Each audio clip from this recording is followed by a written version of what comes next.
कमरे में तनाव का माहौल था और हवा में एक अजीब सी खामोशी छाई हुई थी, जिसे तोड़ते हुए समीर की कठोर आवाज गूंज उठी। उसने अपनी उंगली दरवाजे की ओर उठाते हुए चिल्लाकर कहा कि तुम अभी और इसी वक्त इस घर से बाहर निकल जाओ, क्योंकि मुझे अब तुम्हारी कोई जरूरत नहीं है। उसके चेहरे पर गुस्से के साथ एक अजीब सा अहंकार झलक रहा था, जैसे वह कोई बहुत बड़ा विजय हासिल कर चुका हो। पास ही खड़ी रिया अपने होठों पर एक कुटिल मुस्कान लिए इस तमाशे का पूरा आनंद ले रही थी। माया ने समीर की उन कड़वी बातों को सुना, लेकिन उसकी आंखों में आंसू की एक भी बूंद नहीं थी और न ही उसके चेहरे पर कोई डर दिखाई दे रहा था। उसने बस अपनी गहरी और शांत आंखों से समीर को घूरा, जैसे वह किसी अजनबी को देख रही हो। उसकी यह खामोशी समीर को और भी ज्यादा चिढ़ा रही थी, क्योंकि उसने उम्मीद की थी कि माया रोएगी और उसके पैरों में गिरकर भीख मांगेगी। लेकिन माया चट्टान की तरह अडिग खड़ी रही और उसने अपने स्वाभिमान को टूटने नहीं दिया। यह उसकी असली ताकत थी। रिया ने समीर का हाथ पकड़ते हुए बहुत ही मीठी और जहरीली आवाज में कहा कि तुम्हें अब इस औरत से बहस करने की कोई जरूरत नहीं है, क्योंकि इसका समय अब खत्म हो चुका है।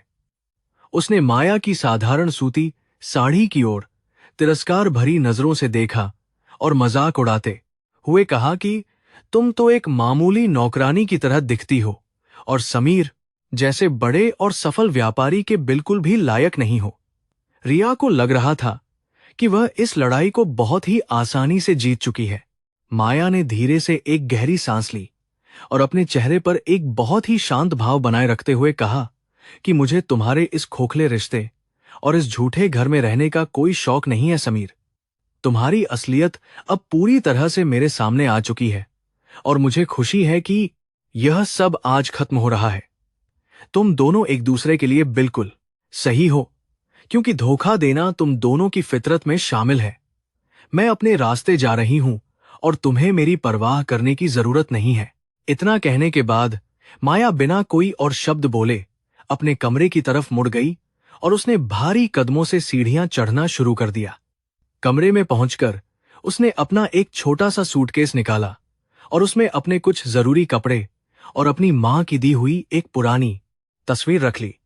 उसने इस घर से समीर की दी हुई कोई भी महंगी चीज नहीं ली, क्योंकि उसे इन झूठी और दिखावटी चीजों से सख्त नफरत थी। उसका दिमाग पूरी तरह से साफ था और उसमें भविष्य को लेकर कोई भी उलझन नहीं थी। नीचे हॉल में खड़े समीर को माया का यह शांत और बिना किसी डर वाला रवैया अंदर ही अंदर बहुत ज्यादा परेशान कर रहा था। वह चाहता था कि माया रोए और उससे अपनी गलती की माफी मांगे, लेकिन ऐसा कुछ भी नहीं हो रहा था। रिया ने उसकी इस उलझन को भांप लिया और उसे शांत करने के लिए धीरे से उसके कंधे पर हाथ रखा और कहा कि तुम्हें इस मामूली औरत के बारे में इतना ज्यादा सोचने की कोई जरूरत नहीं है, क्योंकि अब वह हमारी जिंदगी से हमेशा के लिए जा रही है। कुछ ही मिनटों के बाद माया अपना सूटकेस लेकर सीढ़ियों से नीचे उतरी और एक बार भी समीर या रिया की तरफ पलटकर नहीं देखा। उसने मुख्य दरवाजे को खोला और बाहर की ठंडी हवा का एक गहरा घूंट पीकर बाहर निकल गई। दरवाजे के भारी आवाज के साथ बंद होते ही समीर के घर का वो अध्याय हमेशा के लिए खत्म हो गया, जिसमें माया नाम की एक समर्पित पत्नी हुआ करती थी। सड़क पर चलते हुए माया ने आसमान की तरफ देखा और उसके चेहरे पर एक बहुत ही रहस्यमयी मुस्कान छा गई। शहर की सड़कों पर उस समय काफी सन्नाटा पसरा हुआ था और केवल कुछ ही गाड़ियां यहां वहां से गुजर रही थीं।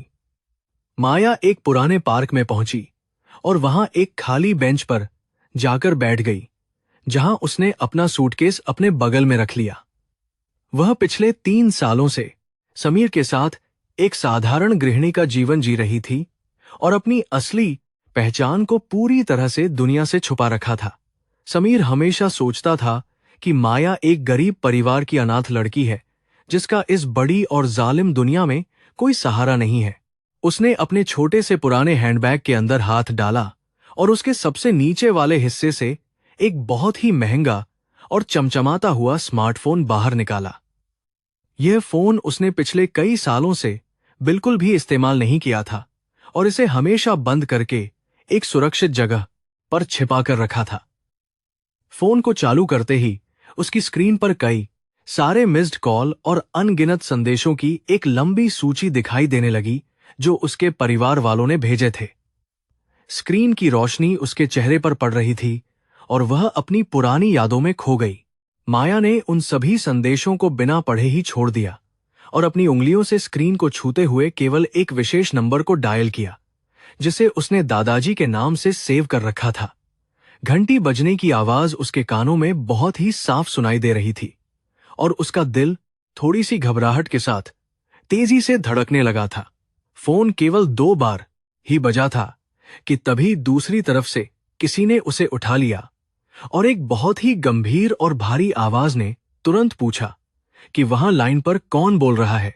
उस गंभीर आवाज को सुनकर माया की आंखों में एक पल के लिए हल्की सी नमी आ गई, लेकिन उसने खुद को संभालते हुए बहुत ही मजबूत आवाज में कहा कि मैं माया बोल रही हूं दादाजी, और अब मैं वापस घर लौटना चाहती हूं। दूसरी तरफ एक बहुत लंबी और भारी खामोशी छा गई, जैसे फोन उठाने वाले व्यक्ति को अपने ही कानों पर बिल्कुल भी विश्वास नहीं हो रहा हो। कुछ सेकंड के बाद वह भारी आवाज खुशी और सदमे से कांपते हुए बोली कि मेरी बच्ची, क्या यह सच में तुम ही बोल रही हो? दादाजी ने अपने आंसुओं को रोकते हुए तुरंत अपने निजी सचिव को आवाज लगाई और कहा कि मेरी पोती शहर के जिस भी कोने में है उसे तुरंत पूरी सुरक्षा के साथ हमारे मुख्य निवास पर वापस लाया जाए। उन्होंने माया से कहा कि तुम बिल्कुल वहीं रहना जहां तुम अभी मौजूद हो, क्योंकि हमारी सबसे बेहतरीन और सुरक्षित गाड़ियां तुम्हें लेने के लिए बस कुछ ही मिनटों में वहां पहुंच जाएंगी। माया ने शांति से हामी भरी और फोन को काटकर अपनी उस पुरानी बेंच पर आराम से पीछे की तरफ टिककर बैठ गई। माया दरअसल देश के सबसे बड़े और शक्तिशाली व्यापारिक समूह सिंघानिया ग्रुप की इकलौती वारिस थी, जिसके पास अथाह संपत्ति और अधिकार मौजूद थे। 3 साल पहले वह एक साधारण जिंदगी का अनुभव करना चाहती थी और इसी दौरान उसकी मुलाकात समीर से हुई थी, जो उस कालम का समय एक बहुत ही छोटा व्यापारी था। माया ने अपनी असली पहचान छुपाकर समीर से शादी कर ली थी, क्योंकि उसे लगा था कि समीर एक सच्चा और ईमानदार इंसान है जो उसे उसके पैसों के लिए नहीं प्यार करता है। समीर ने शादी के बाद बहुत तेजी से अपने व्यापार में सफलता हासिल की और उसे लगने लगा कि यह सब उसकी अपनी मेहनत का परिणाम है। लेकिन वह इस सच्चाई से अनजान था कि माया पीछे से अपनी ताकत और प्रभाव का इस्तेमाल करके उसे सारे बड़े अनुबंध दिलवा रही थी। माया ने हमेशा यही चाहा था कि उसका पति खुद पर गर्व महसूस करे और उसे अपनी सफलता पर पूरा विश्वास हो। उसने कभी भी समीर को यह नहीं बताया कि वह उसकी कंपनी को चला रही है। जब समीर के पास बहुत सारा पैसा और नाम आ गया तो वह पूरी तरह से एक घमंडी इंसान में बदल गया।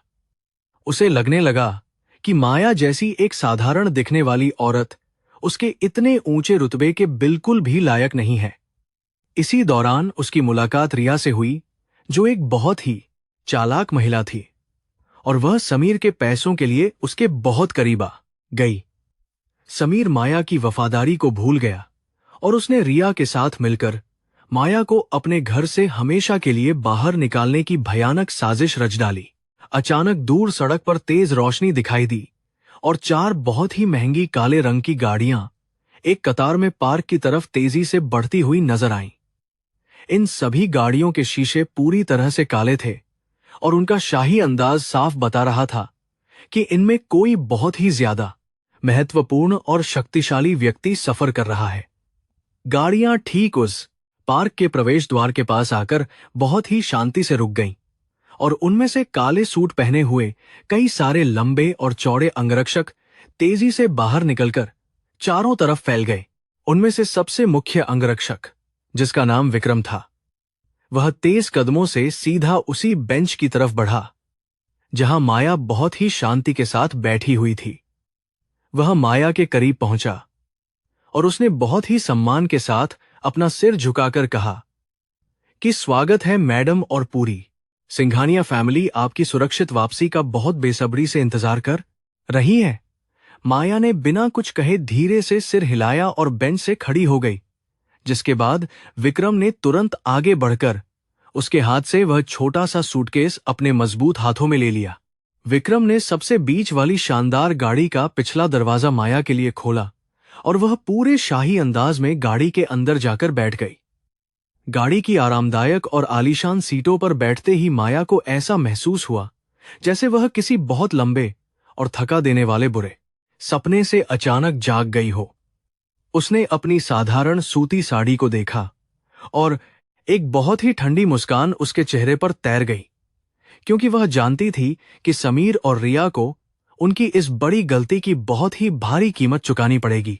गाड़ियों का वह विशाल काफिला बहुत ही तेजी के साथ उसी रास्ते से वापस लौटने लगा जहां से वह कुछ देर पहले आया था। सड़क पर चलने वाले कुछ गिने चुने लोग इस असाधारण और भव्य नजारे को बहुत ही हैरानी के साथ देख रहे थे, क्योंकि उन्होंने इतनी ज्यादा सुरक्षा और इतनी महंगी गाड़ियां एक साथ कभी नहीं देखी थीं।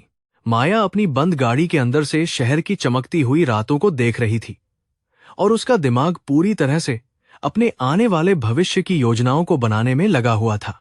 समीर अंकी कॉन्सिस ठहराव। दूसरी तरफ समीर अपने शानदार घर के भीतर अपनी नई आजादी का पूरी तरह से जश्न मना रहा था और उसने अपने हाथ में शराब का एक महंगा गिलास पकड़ा हुआ था। रिया उसके बिल्कुल करीब बैठी हुई थी और उसे अपनी झूठी तारीफों से लगातार खुश करने की कोशिश कर रही थी। समीर ने हंसते हुए रिया से कहा कि माया जैसी अनपढ़ और गंवार औरत को घर से बाहर निकालकर उसने अपनी जिंदगी का सबसे बेहतरीन और सही फैसला लिया है। उसे जरा भी अंदाजा नहीं था कि उसने किस भयानक तूफान को जन्म दे दिया है। समीर ने रिया का हाथ चूमते हुए बहुत ही गर्व के साथ कहा कि अब मेरी कंपनी पूरे शहर में सबसे बड़ी और ज्यादा सफल कंपनी बनने वाली है, क्योंकि मैंने कई बड़े सरकारी प्रोजेक्ट्स पर काम शुरू कर दिया है। उसे पूरा यकीन था कि उसकी किस्मत के दरवाजे हमेशा के लिए खुल चुके हैं और अब उसे आगे बढ़ने से कोई भी नहीं रोक सकता है। लेकिन वह इस बात को पूरी तरह से भूल चुका था कि वे सभी प्रोजेक्ट्स केवल और केवल माया की सिफारिश और उसके प्रभाव की वजह से ही उसे मिले थे। रिया ने अपना सिर समीर के कंधे पर रखते हुए एक बहुत ही मीठी और चालाक आवाज में कहा कि माया जैसी औरत आपके इस खूबसूरत घर में एक कलंक की तरह थी, और अब जब वह जा चुकी है तो हम अपने नए जीवन की बहुत ही शानदार शुरुआत कर सकते हैं। उसने समीर को बातों में उलझाए रखा और उसे यकीन दिलाया कि अब उन्हें दुनिया की कोई भी ताकत खुश रहने से नहीं रोक सकती। रिया के दिमाग में केवल समीर की दौलत पर पूरी तरह से कब्जा करने के लालची विचार ही चल रहे थे। इस बीच माया का विशाल काफिला शहर के सबसे महंगे और सुरक्षित इलाके में स्थित सिंघानिया मेंशन के मुख्य द्वार पर पहुंच चुका था।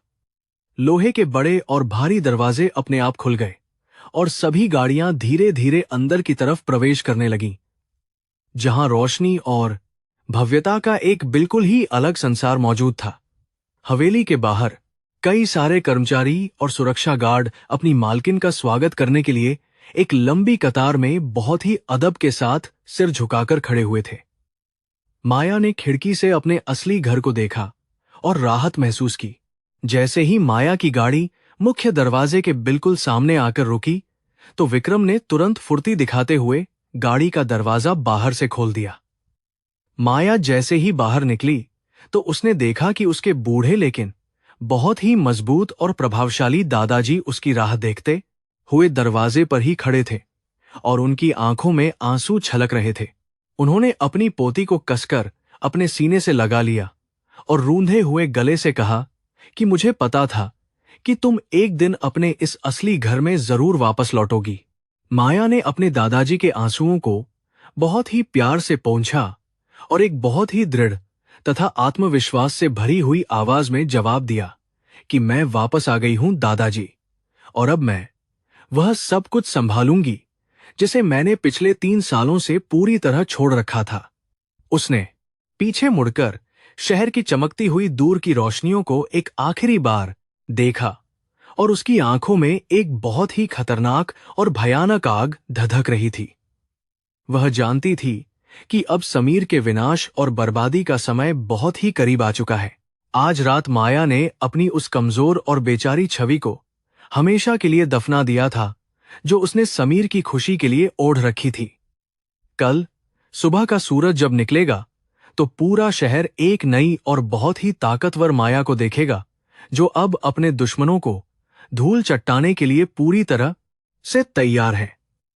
सिंघानिया ग्रुप की यह इकलौती मालकिन अब अपने साम्राज्य पर राज करेगी और उन लोगों को सजा देगी जिन्होंने उसकी खामोशी को उसकी कमजोरी समझने की भयानक भूल की है।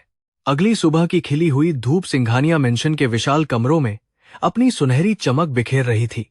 माया अपने रेशमी बिस्तर से उठी और उसने अपनी उस मामूली सूती साड़ी को हमेशा के लिए डस्टबिन में फेंक दिया। उसके चेहरे पर अब पुरानी गृहिणी की कोई भी झलक नहीं बची थी, बल्कि वहां एक बहुत ही शक्तिशाली महिला का जन्म हो चुका था। नौकरों की एक लंबी कतार उसकी जरूरत को पूरा करने के लिए बाहर बहुत ही अदब के साथ खड़ी थी और वह एक रानी की तरह तैयार होने लगी। माया ने एक बहुत ही महंगा और शानदार काले रंग का बिजनेस सूट पहना, जो उसके शरीर पर बिल्कुल सही बैठ रहा था। उसके घने बालों को सलीके से पीछे की तरफ बांधा गया था, जिससे उसका चेहरा ज्यादा तेज और गंभीर लग रहा था। उसने अपने कानों में हीरे के छोटे और कीमती झुमके पहने और आंखों में एक तेज काजल लगाया, जो दुश्मनों को डराने के लिए काफी था। वह अब आम इंसान से ऊपर उठकर पूरी तरह से सिंघानिया ग्रुप की एक निडर मालकिन बन चुकी थी और उसका आत्मविश्वास देखने लायक था। हवेली के एक बहुत ही विशाल और शाही भोजन कक्ष में उसके दादाजी नाश्ते की मेज पर उसका बेसब्री से इंतजार कर रहे थे। मेज पर दुनिया भर के सबसे स्वादिष्ट पकवान सजे हुए थे, लेकिन उनकी नजरें केवल सीढ़ियों की तरफ ही टिकी हुई थी। जैसे ही माया ने अपने ऊंचे हील्स के साथ फर्श पर कदम रखा, तो पूरे हॉल में रुतबे वाली आवाज गूंज उठी। दादाजी ने उसे इस नए अवतार में देखा तो उनकी छाती गर्व से चौड़ी हो गई और उनके चेहरे पर एक बहुत ही संतोषजनक मुस्कान उभर आई। माया ने दादाजी के पास जाकर उनके पैर छुए और एक कुर्सी पर बहुत ही शाही अंदाज में बैठ गई। दादाजी ने उसे एक खास फाइल देते हुए कहा कि आज सिंघानिया ग्रुप के मुख्यालय में बोर्ड ऑफ डायरेक्टर्स की एक बहुत ही जरूरी और बड़ी मीटिंग होने वाली है और वे सभी तुम्हारे वापस लौटने का इंतजार कर रहे हैं। माया ने फाइल को खोला और उसकी कुछ ही पन्नों पर बहुत तेजी से अपनी तेज नजरें दौड़ाईं। उसने एक गहरी सांस ली और बिना किसी झिझक के कहा कि मैं इस पूरी चुनौती के लिए तैयार हूं। थोड़ी ही देर के बाद माया का विशाल और सुरक्षित काफिला शहर के सबसे ऊंचे और शानदार टॉवर के सामने जाकर पूरी शान से रुका, जो सिंघानिया ग्रुप का मुख्य मुख्यालय था। वहां पर सैकड़ों कर्मचारी और बड़े अधिकारी अपनी इस नई मालकिन का स्वागत करने के लिए मुख्य दरवाजे के पास एक लंबी कतार में सिर झुकाकर खड़े हुए थे। माया जब अपनी महंगी और लंबी गाड़ी से बाहर निकली तो उसकी आंखों पर लगा हुआ काला चश्मा उसके रुतबे को और भी ज्यादा बढ़ा रहा था। वह बिल्कुल एक महारानी की तरह आगे बढ़ने लगी। मीटिंग हॉल का भारी दरवाजा जैसे ही खुला तो अंदर बैठे हुए सारे अनुभवी बोर्ड मेंबर्स तुरंत अपनी कुर्सियों से सम्मान के साथ खड़े हो गए। माया ने बहुत शांत कदमों के साथ अंदर प्रवेश किया और सबसे मुख्य कुर्सी पर जाकर पूरे अधिकार के साथ बैठ गई, जो खास तौर पर उसके लिए बनाई गई थी। उसने अपना काला चश्मा उतारा और अपनी तेज नजरों से हॉल में मौजूद एक एक इंसान को ध्यान से घूरा। वहां मौजूद हर व्यक्ति माया के उस शांत और खतरनाक प्रभाव को बहुत ही अच्छी तरह से महसूस कर रहा था और खामोश था। उसने अपनी फाइल को जोर से मेज पर पटका और बहुत ही कठोर आवाज में कहा कि मैं जानती हूं कि मेरे 3 साल तक दूर रहने की वजह से कंपनी को कई तरह के भारी नुकसान का सामना करना पड़ा है। आप सभी लोगों ने अपने तरीके से इस साम्राज्य को बचाने की बहुत कोशिश की, लेकिन अब और ज्यादा इंतजार करने का समय पूरी तरह से खत्म हो चुका है। अब मैं वापस आ चुकी हूं और आज से कंपनी के सभी बड़े अहम फैसले केवल मेरे ही हाथों से होकर गुजरेंगे और कोई गलती बर्दाश्त नहीं होगी। बोर्ड के एक पुराने सदस्य ने डरते हुए माया से कहा कि मैडम, बाजार में हमारी स्थिति इस समय बहुत ही कमजोर हो गई है और हमारे कई पुराने वफादार क्लाइंट्स हमें छोड़कर विरोधियों के पास जा रहे हैं। माया ने उसकी बात बीच में ही काट दी और बहुत तेज दिमाग का इस्तेमाल करते हुए उन्हें कुछ ऐसे नए और शानदार व्यापारिक प्लान समझाए जो किसी के भी दिमाग में नहीं आए थे। उसकी वह बेमिसाल रणनीतिक सोच देखकर वहां मौजूद सारे अनुभवी लोग पूरी तरह से हैरान रह गए और उनके पास कोई जवाब नहीं था। शहर के दूसरे कोने में समीर अपने आलीशान ऑफिस में एक महंगी कुर्सी पर बैठा हुआ अपनी झूठी सफलता का पूरा आनंद ले रहा था। उसे अभी भी यही लग रहा था कि माया एक बेचारी और बेसहारा औरत है जो किसी सड़क के किनारे बैठकर अपनी किस्मत को रो रही होगी। वह अपनी मेज पर रखे हुए कुछ नए और बड़े प्रोजेक्ट्स की फाइलों को देखकर बहुत ज्यादा घमंड से भर चुका था। उसे पूरी तरह से लग रहा था कि अब उसे दुनिया का सबसे बड़ा अमीर आदमी बनने से कोई भी नहीं रोक सकता है। तभी रिया बहुत ही आकर्षक और छोटे कपड़े पहनकर उसके केबिन में दाखिल हुई और अपनी कमर को मटकाते हुए सीधे समीर के करीब जाकर बैठ गई। उसने समीर के गले में अपनी बाहें डालते हुए बहुत ही चालाकी से कहा कि डार्लिंग, अब समय आ गया है कि हम दोनों अपनी इस शानदार जीत का जश्न मनाएं और कुछ ऐसे बड़े निवेशकों को तलाश करें जो हमारे इस नए प्रोजेक्ट में पैसा लगा सके। समीर ने रिया की आंखों में देखते हुए हाँ में सिर हिलाया और उसकी इन मीठी लेकिन खोखली बातों में पूरी तरह से फंस गया। समीर ने बहुत घमंड से हंसते हुए कहा कि तुम बिल्कुल भी चिंता मत करो रिया, क्योंकि मैंने शहर के कई बड़े भ्रष्ट अधिकारियों के साथ हाथ मिला लिया है और वे सब हमारी हर गैरकानूनी योजना का समर्थन करेंगे। उसने अपने लैपटॉप की स्क्रीन को रिया की तरफ घुमाया जिसमें कुछ बहुत ही गुप्त और खतरनाक सौदों की पूरी सूची बनी हुई थी जो उसके काले कारनामों का पक्का सबूत थी। वह अपने घमंड में इतना ज्यादा अंधा हो चुका था कि उसे महसूस नहीं हुआ कि यह रास्ता सीधा उसकी भयानक बर्बादी की तरफ जाता है। दूसरी तरफ सिंघानिया मुख्यालय के उसी विशाल मीटिंग रूम में माया ने अपनी उंगलियों से एक खास फाइल को खोला जिसके ऊपर लाल रंग से समीर की कंपनी का नाम लिखा हुआ था। उसने अपने वफादार जासूस विक्रम की तरफ एक इशारा किया और विक्रम ने तुरंत एक विस्तृत रिपोर्ट टेबल पर लाकर रख दी जिसमें समीर की कंपनी के सारे काले राज दर्ज थे। माया ने उन कागजातों को पढ़ते हुए एक ठंडी और खतरनाक मुस्कान दी क्योंकि उसे अब अपने शिकार की हर कमजोरी बहुत अच्छी तरह से पता चल चुकी थी। माया ने बहुत शांत और गंभीर स्वर में विक्रम से कहा कि समीर की कंपनी को मिलने वाला वह सबसे बड़ा सरकारी अनुबंध असल में हमारी वजह से उसे दिया गया था और अब हम उस अनुबंध को हमेशा के लिए रद्द करने वाले हैं। विक्रम ने एक पल की देरी किए बिना सिर हिलाते हुए कहा कि मैडम, आपकी आज्ञा का पालन किया जाएगा और आज शाम तक उस कंपनी के सारे बड़े निवेशक अपना सारा पैसा वापस निकालने के लिए मजबूर हो जाएंगे। माया को अब किसी भी तरह की कोई दया बिल्कुल भी नहीं दिखानी थी। बोर्ड के सभी सदस्य माया के इस खतरनाक और सख्त रवैये को देखकर मन ही मन बहुत ज्यादा डर रहे थे, लेकिन उन्हें पता था कि सिंघानिया ग्रुप को इसी तरह के मजबूत नेतृत्व की सख्त जरूरत है। मीटिंग खत्म होने के बाद माया ने अपनी कुर्सी से उठकर बहुत शान के साथ खिड़की की तरफ कदम बढ़ाए और पूरे शहर को ऊपर से देखने लगी जो अब पूरी तरह से उसकी मुट्ठी में कैद था। वह जानती थी कि समीर और रिया को उनकी नीचता की सजा बहुत जल्द मिलेगी और वह भी बहुत भयानक तरीके से मिलेगी। दोपहर होते होते समीर की कंपनी में अचानक से हड़कंप मचना शुरू हो गया था। समीर के सबसे बड़े और महत्वपूर्ण मैनेजर ने बहुत ही घबराते हुए उसके केबिन में बिना इजाजत प्रवेश किया और उसकी सांसें बुरी तरह से फूल रही थीं।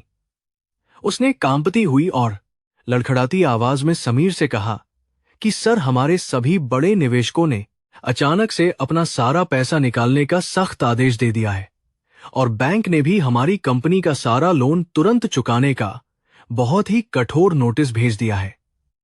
समीर के पैरों तले से जमीन खिसकने लगी।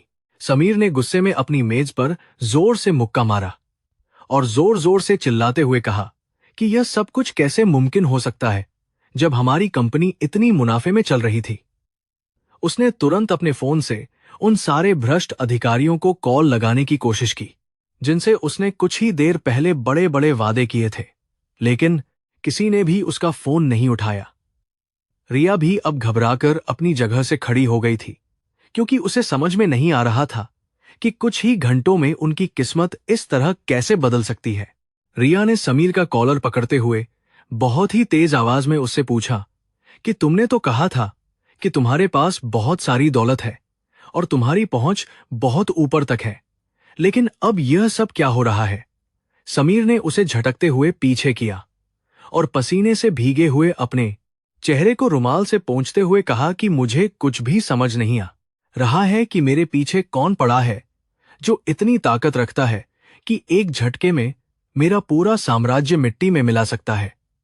उसका सारा घमंड अब टूट रहा था। शाम होते होते माया ने अपने आलीशान और महंगे कैबिन में आराम से बैठकर अपने लैपटॉप पर बाजार के सारे बड़े और अहम आंकड़े देखे और उसे अपनी बहुत बड़ी जीत साफ दिखाई दे रही थी। उसने अपना एक बहुत ही खास और गुप्त संदेश पूरे बाजार में फैला दिया कि जो भी समीर की कंपनी के साथ कोई भी व्यापार करेगा उसे सिंघानिया ग्रुप का सबसे बड़ा दुश्मन माना जाएगा। इस एक छोटे से संदेश ने पूरे शहर के बाजार में आग लगा दी थी और हर कोई समीर से बचने की पूरी कोशिश करने लगा था। रात के समय जब माया अपना सारा काम खत्म करके बाहर निकली तो पूरे स्टाफ ने एक बार फिर से उसके सम्मान में अपना सिर बहुत ही अदब से झुकाया। उसे देखकर ऐसा बिल्कुल भी नहीं लग रहा था कि यह वही बेचारी माया है जिसे एक रात पहले उसके पति ने धक्के मारकर और बहुत ही बुरी तरह से जलील करके घर से बाहर निकाल दिया था। वह अपनी गाड़ी में बैठी और विक्रम से कहा कि अब हमें घर चलना चाहिए, क्योंकि कल का दिन और भी ज्यादा रोमांचक होने वाला है और मुझे आराम की जरूरत है। इधर समीर ने अपनी इज्जत और कंपनी को पूरी तरह से डूबने से बचाने के लिए अपने कुछ बहुत ही खास दोस्तों से आर्थिक मदद मांगने का फैसला किया। वह एक एक करके उनके घरों और बड़े दफ्तरों के बाहर गया, लेकिन सभी ने उसे पहचानने से ही पूरी तरह से साफ इनकार कर दिया था। कोई भी सिंघानिया ग्रुप की ताकतवर मालकिन से दुश्मनी मोल लेकर अपनी जिंदगी और करियर को दांव पर नहीं लगाना चाहता था। समीर बहुत ही बेबस होकर सड़क पर खड़ा था और उसे समझ नहीं आ रहा था कि वह क्या करे। रात के खाने पर दादाजी ने माया से पूछा कि मेरी बच्ची, तुम उस धोखेबाज इंसान के साथ आगे क्या करने वाली हो, क्योंकि मैं उसे अपने हाथों से बर्बाद करना चाहता हूं। माया ने बहुत ही शांत स्वर में जवाब दिया कि दादाजी, आप बिल्कुल भी चिंता मत कीजिए, क्योंकि मैं उसके लिए एक बहुत ही बड़ा और खास सरप्राइज प्लान कर रही हूं। मैं उसे ऐसा दर्द देना चाहती हूं जो उसके शरीर पर नहीं बल्कि उसकी आत्मा पर बहुत ही गहरा घाव करेगा और वह जिंदगी भर मेरी ताकत को कभी नहीं भूल पाएगा। खाना खाने के बाद माया अपने शानदार कमरे में गई और बालकनी में खड़ी होकर शहर की रोशनी को देखने लगी, जहां से उसे समीर का ऊंचा ऑफिस साफ दिखाई दे रहा था। वह याद कर रही थी कि कैसे उस इंसान ने उसकी सच्चाई और प्यार को अपनी दौलत के झूठे नशे में कुचलने की कोशिश की थी। लेकिन अब समय का पहिया पूरी तरह से घूम चुका था और शिकारी खुद एक बहुत ही बेबस शिकार बन चुका था। माया के चेहरे पर अब केवल न्याय की जीत का एक बहुत ही साफ और पक्का विश्वास था। माया ने विक्रम को एक और बहुत ही सख्त आदेश दिया कि वह शहर के हर बड़े बैंक को यह संदेश भेज दे कि समीर को कोई भी नया कर्जा न दिया जाए। वह जानती थी कि समीर की कंपनी बिना नए निवेश के एक हफ्ते से ज्यादा बिल्कुल भी नहीं टिक सकती है और वह बहुत जल्दी घुटनों पर आ जाएगा। विक्रम ने तुरंत अपने नेटवर्क का इस्तेमाल किया और रातों रात समीर के सारे वित्तीय रास्ते पूरी तरह से बंद कर दिए गए। माया का जाल बहुत ही खामोशी से अपना काम कर रहा था। दूसरी तरफ समीर अपने घर के अंदर एक बहुत ही महंगी शराब की बोतल के साथ सोफे पर गिरा हुआ था और वह नशे में पूरी तरह से धुत होकर लगातार बड़बड़ा रहा था। उसे अभी तक यह यकीन नहीं हो रहा था कि जिस दौलत के बल पर उसने अपनी पत्नी को घर से बाहर निकाला था, वही दौलत अब उसके हाथों से रेत की तरह फिसल रही थी। रिया भी अब उससे दूर खड़ी थी और वह मन ही मन अपने लिए कोई नया और सुरक्षित रास्ता खोजने की पूरी योजना बना रही थी। माया ने सोने से पहले अपनी मां की उस पुरानी तस्वीर को देखा जो वह अपने साथ उस छोटे से सूटकेस में रखकर लाई थी, और उसे अपने सीने से बहुत ही प्यार से लगा लिया। उसने अपनी मां से मन ही मन वादा किया कि वह इस विशाल और ताकतवर व्यापारिक साम्राज्य को हमेशा सुरक्षित रखेगी और किसी भी बुरे इंसान को इसका फायदा बिल्कुल भी नहीं उठाने देगी। उसकी आंखें अब नींद से भारी हो रही थीं, लेकिन उसका दिमाग कल की एक और बड़ी लड़ाई के लिए पूरी तरह से तैयार था। कल सुबह होते ही शहर में एक और बहुत ही बड़ी और शानदार खबर फैलने वाली थी, जो समीर के लिए किसी भयानक सपने से बिल्कुल भी कम नहीं होगी। माया ने अपने अलार्म को सेट किया और एक बहुत ही शांति भरी नींद में सो गई, क्योंकि वह जानती थी कि अब उसे किसी बात से डरने की जरूरत नहीं है। सिंघानिया ग्रुप की असली ताकत अब पूरी तरह से जाग चुकी थी और इस तूफान को रोकना अब किसी भी मामूली इंसान के बस की बात बिल्कुल भी नहीं रह गई थी। सिंघानिया मुख्यालय की ऊपरी मंजिल पर स्थित आलीशान कैबिन में माया अपनी कुर्सी पर बहुत ही शांत मुद्रा में बैठी हुई थी। विशाल कांच की खिड़की से पूरा शहर बहुत ही छोटा और बेबस नजर आ रहा था। विक्रम ने एक फाइल लाकर मेज पर रखी, जिसमें समीर की कंपनी के गिरते हुए शेयरों और उसकी बदहाली का पूरा हिसाब बहुत ही विस्तार से लिखा हुआ था। माया ने उस रिपोर्ट को पढ़ते हुए एक बहुत ही ठंडी और खतरनाक मुस्कान दी, क्योंकि उसका बिछाया हुआ जाल बिल्कुल सही दिशा में काम कर रहा था। दूसरी तरफ समीर अपने शानदार ऑफिस में बहुत ही बुरी तरह से पसीने में भीगा हुआ था और उसकी हालत पागलों जैसी हो गई थी। सामने रखे हुए टेलीफोन की घंटी लगातार बज रही थी, लेकिन वह किसी भी लेनदार का फोन उठाने की हिम्मत बिल्कुल नहीं जुटा पा रहा था। बैंक के अधिकारियों ने उसे साफ चेतावनी दे दी थी कि अगर कर्ज नहीं चुकाया तो उसकी संपत्ति नीलाम कर दी जाएगी। वह अपने बालों को नोचते हुए जोर से चिल्लाया और उसने गुस्से में कांच का एक महंगा गिलास दीवार पर दे मारा, जो टुकड़ों में बिखर गया। रिया उस टूटे हुए गिलास को देखकर बुरी तरह से डर गई और समीर से सुरक्षित दूरी बनाकर कोने में खड़ी हो गई। उसे अब समीर की इस बर्बादी में अपना कोई भविष्य दिखाई नहीं दे रहा था और वह भागने की योजना बना रही थी। उसने समीर को शांत करने की कोशिश करते हुए कहा कि हमें कोई रास्ता जरूर मिल जाएगा, लेकिन उसकी आवाज में अब पहले जैसा प्यार बिल्कुल नहीं था। समीर ने उसे गुस्से से देखा और कहा कि तुम सिर्फ बातें कर सकती हो, कोई ठोस मदद नहीं कर सकती। तभी समीर के पुराने मैनेजर ने कमरे में दौड़ते हुए प्रवेश किया और उसके हाथ में एक सुनहरे रंग का निमंत्रण पत्र था। उसने हाँफते हुए समीर को बताया कि शहर में सिंघानिया ग्रुप की तरफ से एक भव्य पार्टी का आयोजन किया जा रहा है, जिसमें उनकी नई मालकिन दुनिया के सामने आने वाली है। मैनेजर ने कहा कि अगर हम इस पार्टी में प्रवेश कर लें और उस नई मालकिन को खुश कर दें तो हमारी कंपनी को डूबने से बचाया जा सकता है। यह सुनकर समीर की आंखों में अचानक एक नई चमक आ गई। समीर ने तुरंत उस पत्र को मैनेजर के हाथों से छीन लिया, लेकिन वह केवल एक साधारण सूचना पत्र था जो आम लोगों के लिए छापा गया था। समीर को मालूम था कि सिंघानिया ग्रुप की उस खास और निजी पार्टी में जाने के लिए उसे विशेष पास की सख्त जरूरत पड़ेगी, जो हासिल करना बहुत मुश्किल था। उसने अपनी तिजोरी खोली और उसमें रखे हुए सारे बचे पैसे और कीमती जेवर बाहर निकाल लिए, ताकि वह किसी अधिकारी को रिश्वत देकर वह पास खरीद सके। उसे हर हाल में उस शक्तिशाली मालकिन से मिलना ही था।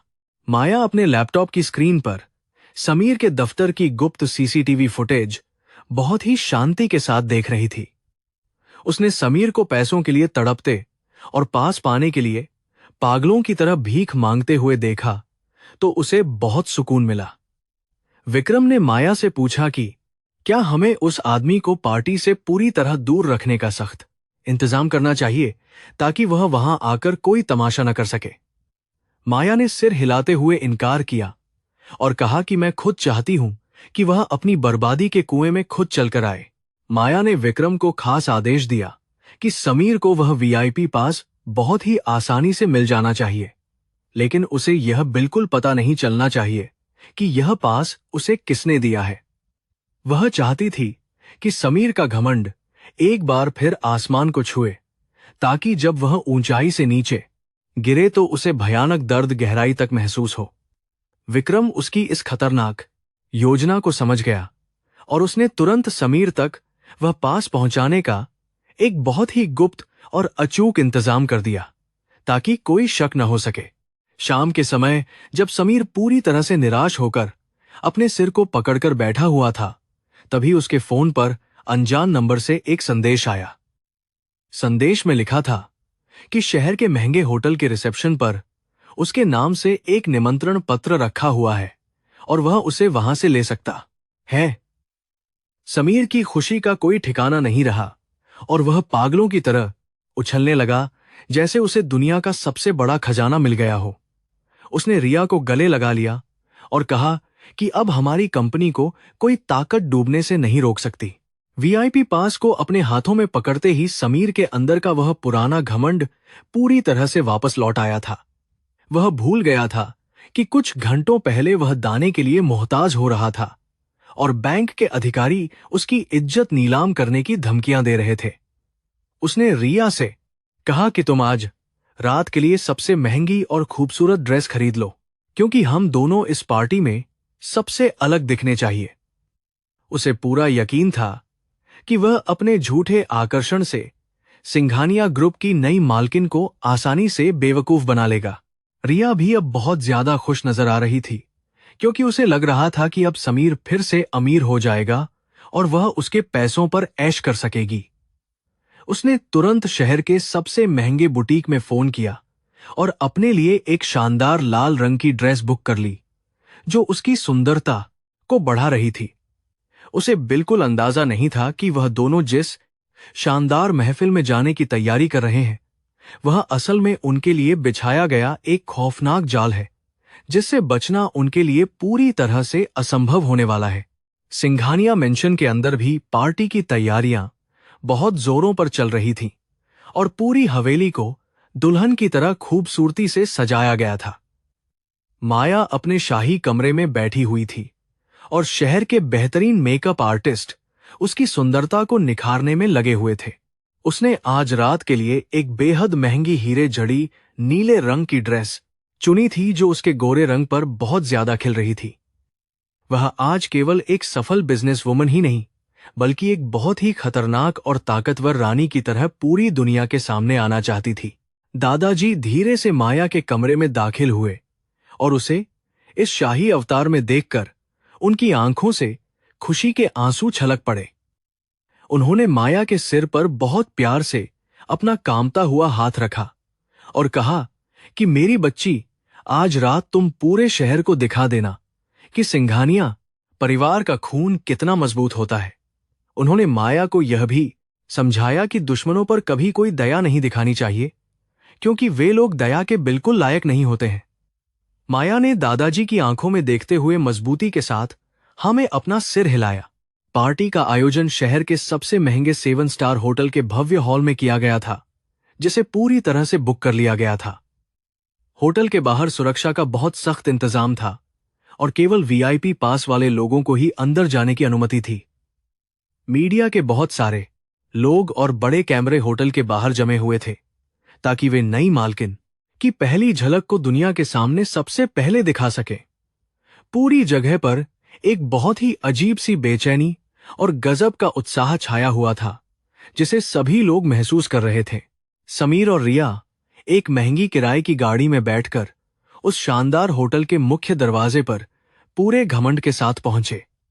रिया ने लाल रंग की चमकती ड्रेस पहन रखी थी और समीर ने महंगा काला सूट पहना हुआ था, जिससे वह खुद को बहुत बड़ा इंसान समझ रहा था। जैसे ही वे गाड़ी से बाहर निकले तो मीडिया के कैमरों ने उनकी तरफ बिल्कुल भी ध्यान नहीं दिया, क्योंकि हर कोई केवल सिंघानिया परिवार के आने का इंतजार कर रहा था। समीर को यह बात बहुत बुरी लगी, लेकिन उसने अपने गुस्से को पी लिया और अंदर चला गया। हॉल के अंदर का नजारा इतना ज्यादा भव्य था कि समीर और रिया की आंखें पूरी तरह से फटी की फटी रह गईं। छत पर लटके विशाल झूमर पूरे हॉल में एक सुनहरी और जादुई रोशनी बिखेर रहे थे और दुनिया भर के सबसे अमीर लोग वहां मौजूद थे। समीर ने मन ही मन सोचा कि अगर वह किसी तरह से सिंघानिया ग्रुप की नई मालकिन को अपनी बातों में फंसा लेगा तो वह भी इसी तरह की आलीशान जिंदगी जी सकेगा। उसकी लालच से भरी हुई आंखें लगातार पूरे हॉल में नई मालकिन को पागलों की तरह खोज रही थीं। रिया भी वहां मौजूद बड़े और अमीर व्यापारियों को देखकर अपने होठों पर एक चालाक मुस्कान ला रही थी और उनके करीब जाने की कोशिश कर रही थी। उसे समीर की परेशानी से कोई लेना देना नहीं था, बल्कि वह इस मौके का फायदा उठाकर अपने लिए नया शिकार खोजने के चक्कर में लगी हुई थी। उसने वेटर के हाथ से एक महंगे शैंपेन का गिलास उठाया और हॉल के ठीक बीचों बीच जाकर खड़ी हो गई ताकि सभी अमीर लोगों की नजरें उस पर पड़ सके। वह दोनों ही अपने लालच में पूरी तरह से अंधे और पागल हो चुके थे। तभी होटल के बाहर भारी शोर मचा और सुरक्षा गार्डों ने अचानक सभी लोगों को पीछे हटाते हुए एक बड़ा रास्ता बनाना शुरू कर दिया। काले रंग की कई महंगी और शाही गाड़ियां लंबी कतार में सायरन बजाते हुए होटल के मुख्य दरवाजे पर आकर शान के साथ रुकीं।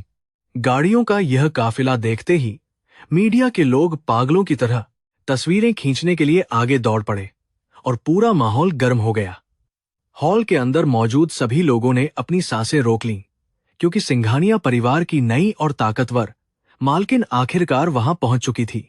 सबसे बीच वाली गाड़ी का दरवाजा विक्रम ने बहुत ही सम्मान और अदब के साथ बाहर से खोला और माया ने अपना पहला कदम लाल कालीन पर रखा। उसके चेहरे पर एक शांत और खतरनाक आत्मविश्वास झलक रहा था, जो किसी के भी दिल में डर पैदा करने के लिए काफी था। उसने अपनी नीले रंग की खूबसूरत ड्रेस में जब बाहर कदम रखा तो कैमरों की तेज चमक से पूरी जगह पूरी तरह से रोशन हो गई। उसने किसी की तरफ नहीं देखा और वह अपनी शाही चाल के साथ सीधा होटल के दरवाजे की तरफ बढ़ने लगी। होटल के मैनेजर और बाकी बड़े अधिकारी अपने सिर को झुकाकर माया का भव्य तरीके से स्वागत करने के लिए कतार में खड़े हुए थे। माया ने केवल सिर को हल्का सा हिलाकर उनके स्वागत को स्वीकार किया और बिना रुके तेज कदमों से मुख्य हॉल की तरफ बढ़ने लगी, जहां पार्टी हो रही थी। उसके पीछे पीछे उसके वफादार अंगरक्षक एक मजबूत दीवार की तरह चल रहे थे ताकि कोई अनजान इंसान उसके करीब ना आ सके। वह जानती थी कि समीर उसी हॉल के अंदर उसका बेसब्री से इंतजार कर रहा है और यह सोचकर वह मुस्कुराई। हॉल के अंदर समीर बार बार अपने पसीने को रुमाल से पोंछ रहा था और हाथ में पकड़ी हुई प्रोजेक्ट की फाइल को जोर से दबा रहा था। वह मन ही मन उन सारी झूठी बातों का अभ्यास कर रहा था जो वह नई मालकिन को खुश करने के लिए बोलने वाला था। रिया ने उसके पास आकर कहा कि तुम्हें बहुत आत्मविश्वास के साथ बात करनी होगी, क्योंकि यह हमारी जिंदगी का आखिरी मौका है जिसे हम खोना नहीं चाहते हैं। समीर ने गहरी सांस ली और अपने चेहरे पर एक झूठी और बनावटी मुस्कान को अच्छी तरह सजा लिया। अचानक पूरे हॉल की सारी रोशनियां बुझ गईं और वहां पर एक बहुत ही रहस्यमयी और अजीब सा सन्नाटा पूरी तरह से छा गया। कुछ सेकंड के बाद एक भारी और गूंजती हुई आवाज स्पीकरों पर सुनाई दी, जिसमें सिंघानिया ग्रुप की नई मालकिन का परिचय दिया जा रहा था। आवाज ने कहा कि देवियों और सज्जनों, अब दिल थाम कर बैठिए, क्योंकि आपके सामने आ रही हैं इस विशाल साम्राज्य की इकलौती मालकिन जो अब इस कंपनी को संभालेंगी। यह ऐलान सुनकर सभी लोगों की धड़कनें तेज हो गईं और वे मंच देखने लगे। एक बहुत ही तेज सफेद रंग की स्पॉटलाइट सीधे मुख्य मंच के बीचों बीच जाकर गिरी, जहां एक खूबसूरत महिला पीछे की तरफ मुंह करके खड़ी हुई थी। समीर उस रोशनी की तरफ पागलों की तरह घूर रहा था और उसका दिल इतनी जोर से धड़क रहा था कि उसे अपनी सांसों की आवाज सुनाई दे रही थी। वह अपनी जगह से थोड़ा आगे खिसका ताकि वह उस ताकतवर मालकिन का चेहरा सबसे पहले देख सके और उसे प्रभावित कर सके। पूरा हॉल उस पल के लिए पूरी तरह से थम गया था और कोई अपनी जगह से हिल नहीं रहा था। वह महिला बहुत धीरे धीरे शाही अंदाज में मंच की तरफ मुड़ी और उसका खूबसूरत चेहरा उस तेज सफेद रोशनी में चमक उठा। उसकी गहरी और शांत आंखें पूरे हॉल का मुआयना कर रही थीं और उसके चेहरे पर एक ठंडी मुस्कान नजर आ रही थी। समीर ने जैसे ही उस महिला का चेहरा देखा तो उसके हाथों से वह जरूरी फाइल छूटकर जमीन पर गिर गई और मुंह से कोई आवाज बाहर नहीं निकल सकी। वह पूरी तरह से पत्थर की मूर्ति बन चुका था और उसकी आंखें फटी की फटी रह गई थीं, क्योंकि उसे विश्वास नहीं हो रहा था। एंड टू सेंटन बड़े बड़े लोगों के दो तरके बाद कोई तो तरके गिर गई और ना मंच पर जो ताकतवर और बेहद खूबसूरत महिला खड़ी थी वह कोई और नहीं बल्कि उसकी पत्नी माया थी, जिसे उसने कल रात धक्के मारकर बाहर निकाल दिया था। समीर का पूरा शरीर बुरी तरह से कांपने लगा और उसे महसूस हुआ जैसे किसी ने उसके पैरों के 10 का भी से जमीन खींच लिया हो। उसे अब समझ में आ रहा था कि उसकी कंपनी का यह भयानक हाल किसने किया है और कौन उसकी जिंदगी को बर्बाद करने पर तुला हुआ है। उसे अपनी वह भयानक गलती अब बहुत गहराई से महसूस हो रही थी, जिसका कोई भी इलाज नहीं था। माया ने अपनी तेज नजरों को हॉल में घुमाया और उसकी आंखें सीधा समीर की डरी हुई आंखों से जाकर बहुत खतरनाक तरीके से टकरा गईं। माया ने उसे देखकर अपने होठों पर एक विजयी मुस्कान ला दी, जो समीर के दिल में खंजर की तरह चुभ रही थी। वह मुस्कान बता रही थी कि यह सारा खेल उसी का रचा हुआ था और अब समीर पूरी तरह से उसके बिछाए हुए जाल में फंस चुका है। माया ने बिना कुछ बोले अपनी नजरें उससे हटा लीं और हॉल में मौजूद बाकी मेहमानों का शान से अभिवादन करने लगी। रिया अभी भी इस सच्चाई से पूरी तरह अनजान थी और वह समीर को झकझोरते हुए पूछ रही थी कि उसे अचानक क्या हो गया है और वह क्यों कांप रहा है। लेकिन समीर के कानों में रिया की कोई भी आवाज नहीं जा रही थी, क्योंकि उसका दिमाग इस भारी सदमे को बर्दाश्त करने में नाकाम हो रहा था। वह बस मंच की तरफ बेबसी से देख रहा था, जहां उसकी ठुकराई हुई पत्नी अब एक देवी की तरह खड़ी थी और शहर की किस्मत उसकी मुट्ठी में थी। आज रात की पार्टी समीर के लिए बुरे सपने में बदल चुकी थी। समीर अपनी जगह पर जमे हुए एक पत्थर की मूर्ति के समान खड़ा था और उसका दिल सीने में लगातार जोर से धड़क रहा था। उसने मंच पर अपनी पत्नी की एक झलक देखी थी, लेकिन अगले ही पल वहां पूरी तरह से अंधेरा छा गया और वह जादुई आकृति अचानक गायब हो गई। रिया ने उसे हिलाते हुए पूछा कि क्या उसने कोई भूत देख लिया है जो वह पागलों की तरह घबरा रहा है। समीर खुद को तसल्ली देने लगा कि वह केवल उसकी कल्पना थी और माया कभी इतनी ताकतवर नहीं हो सकती। हॉल में दोबारा रोशनी आ गई और मेहमान एक दूसरे से बात करने में पूरी तरह से व्यस्त हो गए थे। समीर ने गहरी सांस ली और अपने चेहरे पर दोबारा एक बहुत ही झूठा और बनावटी घमंड सजा लिया। उसे विश्वास हो गया था कि माया केवल एक साधारण औरत है और वह कभी भी इतने बड़े व्यापारिक साम्राज्य की मालकिन नहीं बन सकती है। वह रिया का हाथ पकड़कर अमीर लोगों के बीच अपनी जगह बनाने की कोशिश करने लगा, ताकि उसे कुछ नए निवेशक मिल सकें। उसे अपनी खोई हुई दौलत को हर हाल में बहुत ही जल्दी वापस पाना था। रिया ने एक बहुत ही महंगी शराब का गिलास उठाया और अपनी लाल ड्रेस में इठलाते हुए हॉल के बीच में चलने लगी। उसकी नजरें लगातार सिंघानिया ग्रुप के बड़े अधिकारियों को खोज रही थीं, ताकि वह अपनी चालाकी से उन्हें अपनी तरफ आकर्षित कर सके। समीर भी अपने चेहरे पर एक लालची मुस्कान लिए हुए उसके पीछे चल रहा था और अपनी फाइल को कसकर पकड़े हुए था। वे दोनों इस भव्य पार्टी में खुद को सबसे ज्यादा महत्वपूर्ण और खास मेहमान समझ रहे थे। उनका यह झूठा अहंकार उन्हें बहुत ही जल्द एक भयानक खाई में गिराने वाला था। माया ने अपने शाही कपड़े बदलकर एक साधारण लेकिन शानदार काले रंग का सूट पहन लिया था। वह पार्टी का जायजा लेने के लिए मेहमानों के बीच खामोशी से टहलने लगी। वह देखना चाहती थी कि उसके दुश्मन इस महफिल में किस तरह का बर्ताव कर रहे हैं। विक्रम कुछ दूरी पर खड़े होकर अपनी मालकिन की सुरक्षा का बारीकी से ध्यान रख रहा था। माया के चेहरे पर एक शांत मुस्कान थी, जो किसी बड़े तूफान का इशारा कर रही थी। वह अपने शिकार की हर छोटी चाल को बहुत ही गौर से परख रही थी, समीर की नजर अचानक माया पर पड़ी, जो एक कोने में शांति से खड़ी मेहमानों को देख रही थी।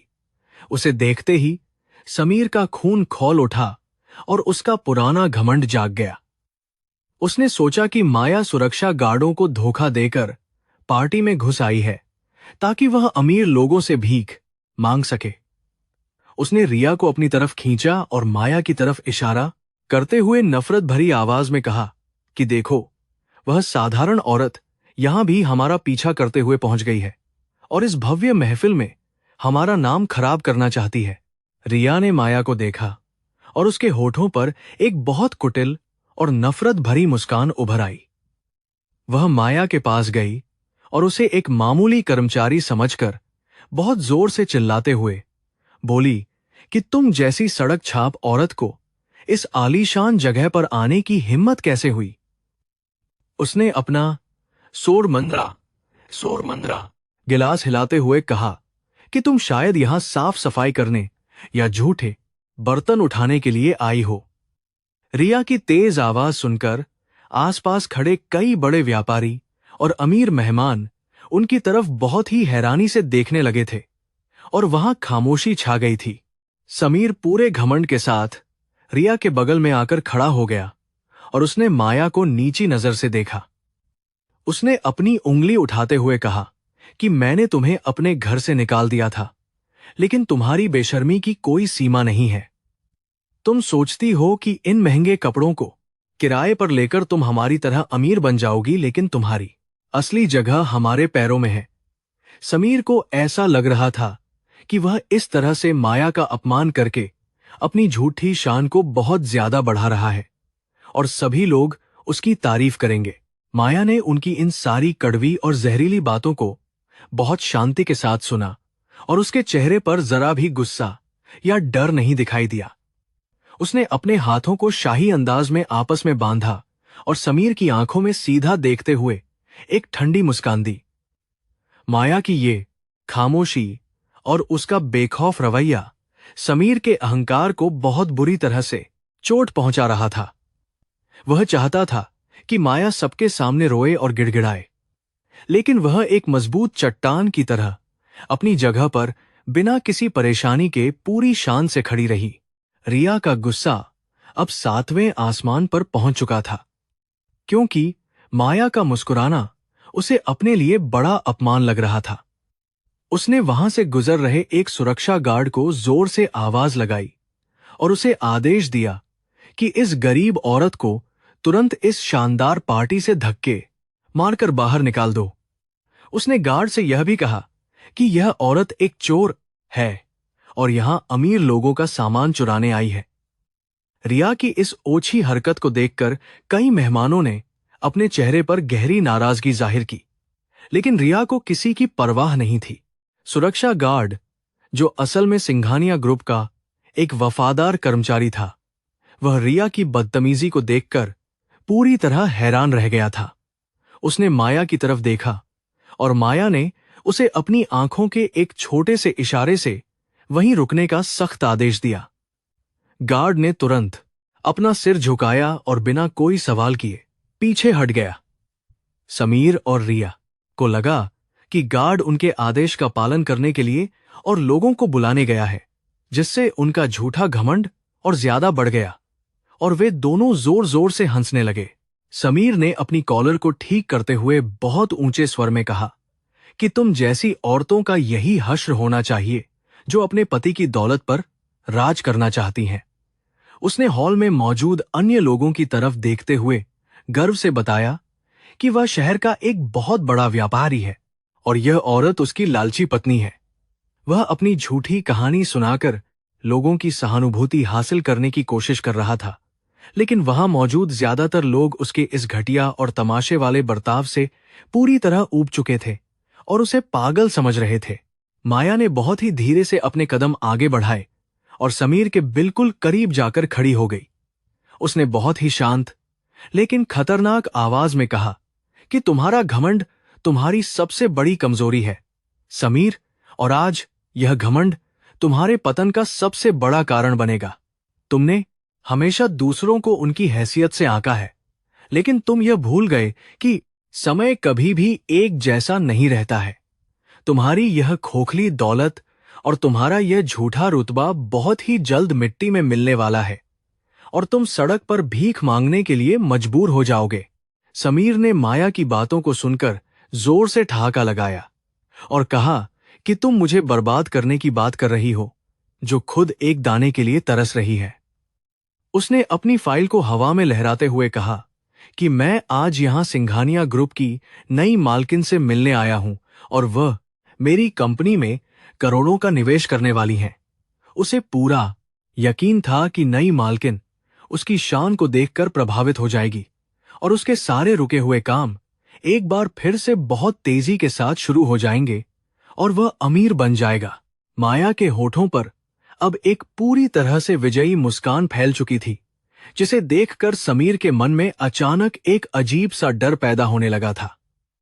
उसे समझ नहीं आ रहा था कि उसकी धमकियों और अपमान के बावजूद यह औरत इतनी ज्यादा शांत कैसे रह सकती है। रिया ने भी इस अजीब स्थिति को महसूस किया और उसने समीर से कहा कि हमें यहां समय बर्बाद नहीं करना चाहिए, क्योंकि नई मालकिन किसी भी समय अपना भाषण देने के लिए मुख्य मंच पर आने वाली हैं और हमें उनके स्वागत के लिए तैयार रहना चाहिए। ठीक उसी समय पूरे हॉल की रोशनियां एक बार फिर से धीमी हो गईं और एक बहुत ही गंभीर और मधुर संगीत पूरे माहौल में गूंजने लगा। मंच पर लगे हुए बड़े पर्दे धीरे धीरे हटने लगे और सभी मेहमानों की नजरें उस तरफ पूरी तरह से टिक गईं, क्योंकि यह सबसे महत्वपूर्ण पल था। समीर और रिया ने माया को वहीं छोड़ दिया और वे दोनों दौड़कर मंच के बिल्कुल सामने वाली पंक्ति में जाकर खड़े हो गए, ताकि वे नई मालकिन की नजरों में सबसे पहले आ सके। उनका लालच उन्हें बहुत ही बुरी तरह से अंधा कर चुका था।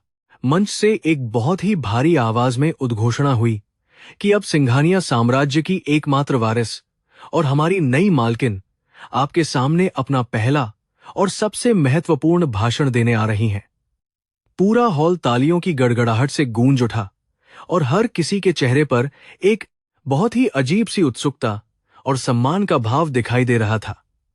समीर ने भी बहुत जोर जोर से तालियां बजानी शुरू कर दी और उसने अपने चेहरे पर एक बहुत ही चमकदार और झूठी मुस्कान सजा ली। वह अपनी जिंदगी के सबसे बड़े झटके के लिए बिल्कुल भी तैयार नहीं था। हॉल के बीच में अचानक एक तेज रोशनी चमकी और वह रोशनी सीधे उसी जगह पर जाकर रुकी जहां माया बहुत शांति के साथ खड़ी हुई थी। सभी लोगों ने हैरानी से पीछे मुड़कर देखा और वे अपनी जगह पर जम गए, क्योंकि वह औरत अब उस तेज रोशनी के केंद्र में थी। विक्रम और उसके साथ मौजूद कई सुरक्षा गार्ड तेजी से आगे आए और उन्होंने माया के चारों तरफ एक बहुत ही मजबूत सुरक्षित घेरा बना लिया, ताकि उसे सम्मान के साथ मुख्य मंच तक ले जाया जा सके। यह नजारा देखकर पूरे हॉल में एक भारी खामोशी छा गई। समीर और रिया जब पीछे मुड़े तो उनकी आंखें फटी की फटी रह गईं और उनके पैरों तले से पूरी जमीन खिसक गई। वे देख रहे थे कि जिस औरत को वे अभी तक एक मामूली नौकरानी समझकर बुरी तरह से जलील कर रहे थे, वही असल में इस पूरी पार्टी की सबसे बड़ी और खास मेहमान थी। माया ने बहुत ही शाही अंदाज में अपने कदम आगे बढ़ाए और वहां मौजूद सभी बड़े व्यापारियों ने बहुत ही सम्मान के साथ अपना सिर झुकाकर उसके लिए रास्ता खाली कर दिया। समीर का शरीर अब बुरी तरह से कांपने लगा था। माया धीरे धीरे चलते हुए मंच की सीढ़ियां चढ़ने लगी और उसका हर एक कदम समीर के दिल पर भारी हथौड़े की तरह प्रहार कर रहा था। मंच पर पहुंचकर उसने पूरे हॉल को अपनी तेज नजरों से देखा और उसकी नजरें सीधा समीर के डरे हुए चेहरे पर जाकर बहुत खतरनाक तरीके से टिक गईं। रिया ने अपने मुंह पर हाथ रख लिया था और उसे लगा कि वह बेहोश होकर जमीन पर गिर जाएगी।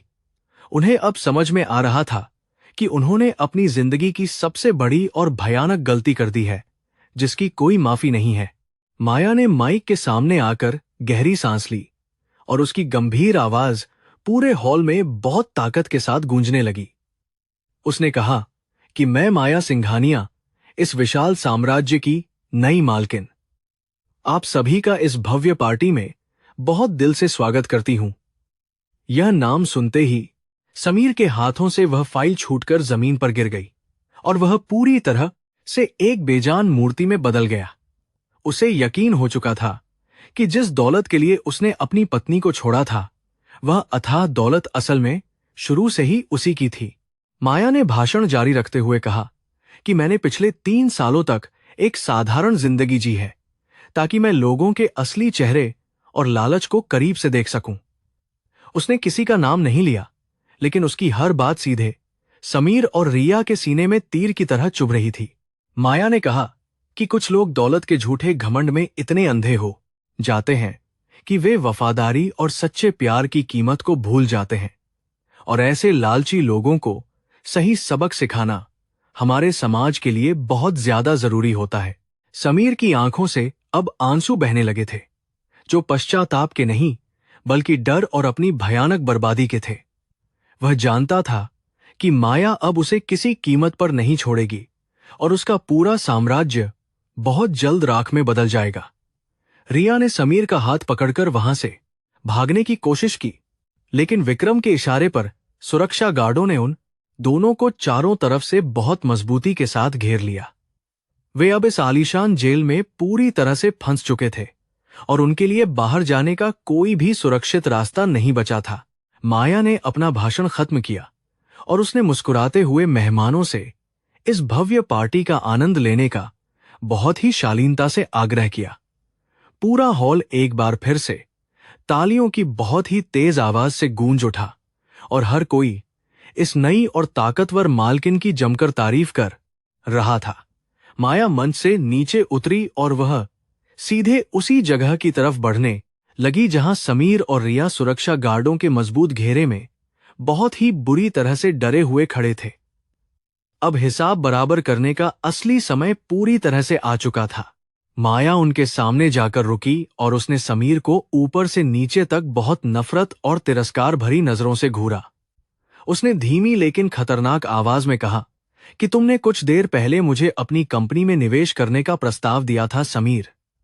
अब कल सुबह तुम मेरे मुख्यालय के मुख्य बोर्ड रूम में आओगे और हम इस निवेश के बारे में विस्तार से बात करेंगे।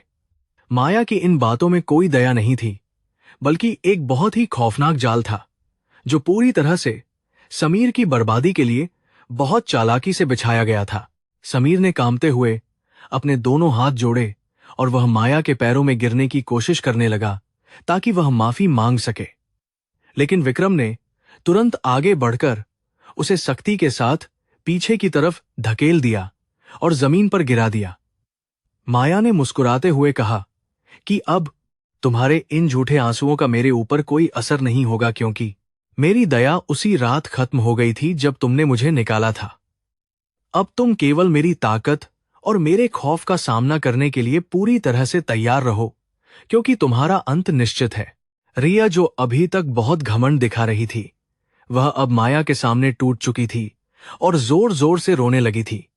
उसने माया से गिड़गिड़ाते हुए कहा कि यह सब समीर की गलती थी और उसने मुझे अपने झूठे प्यार में फंसाया था।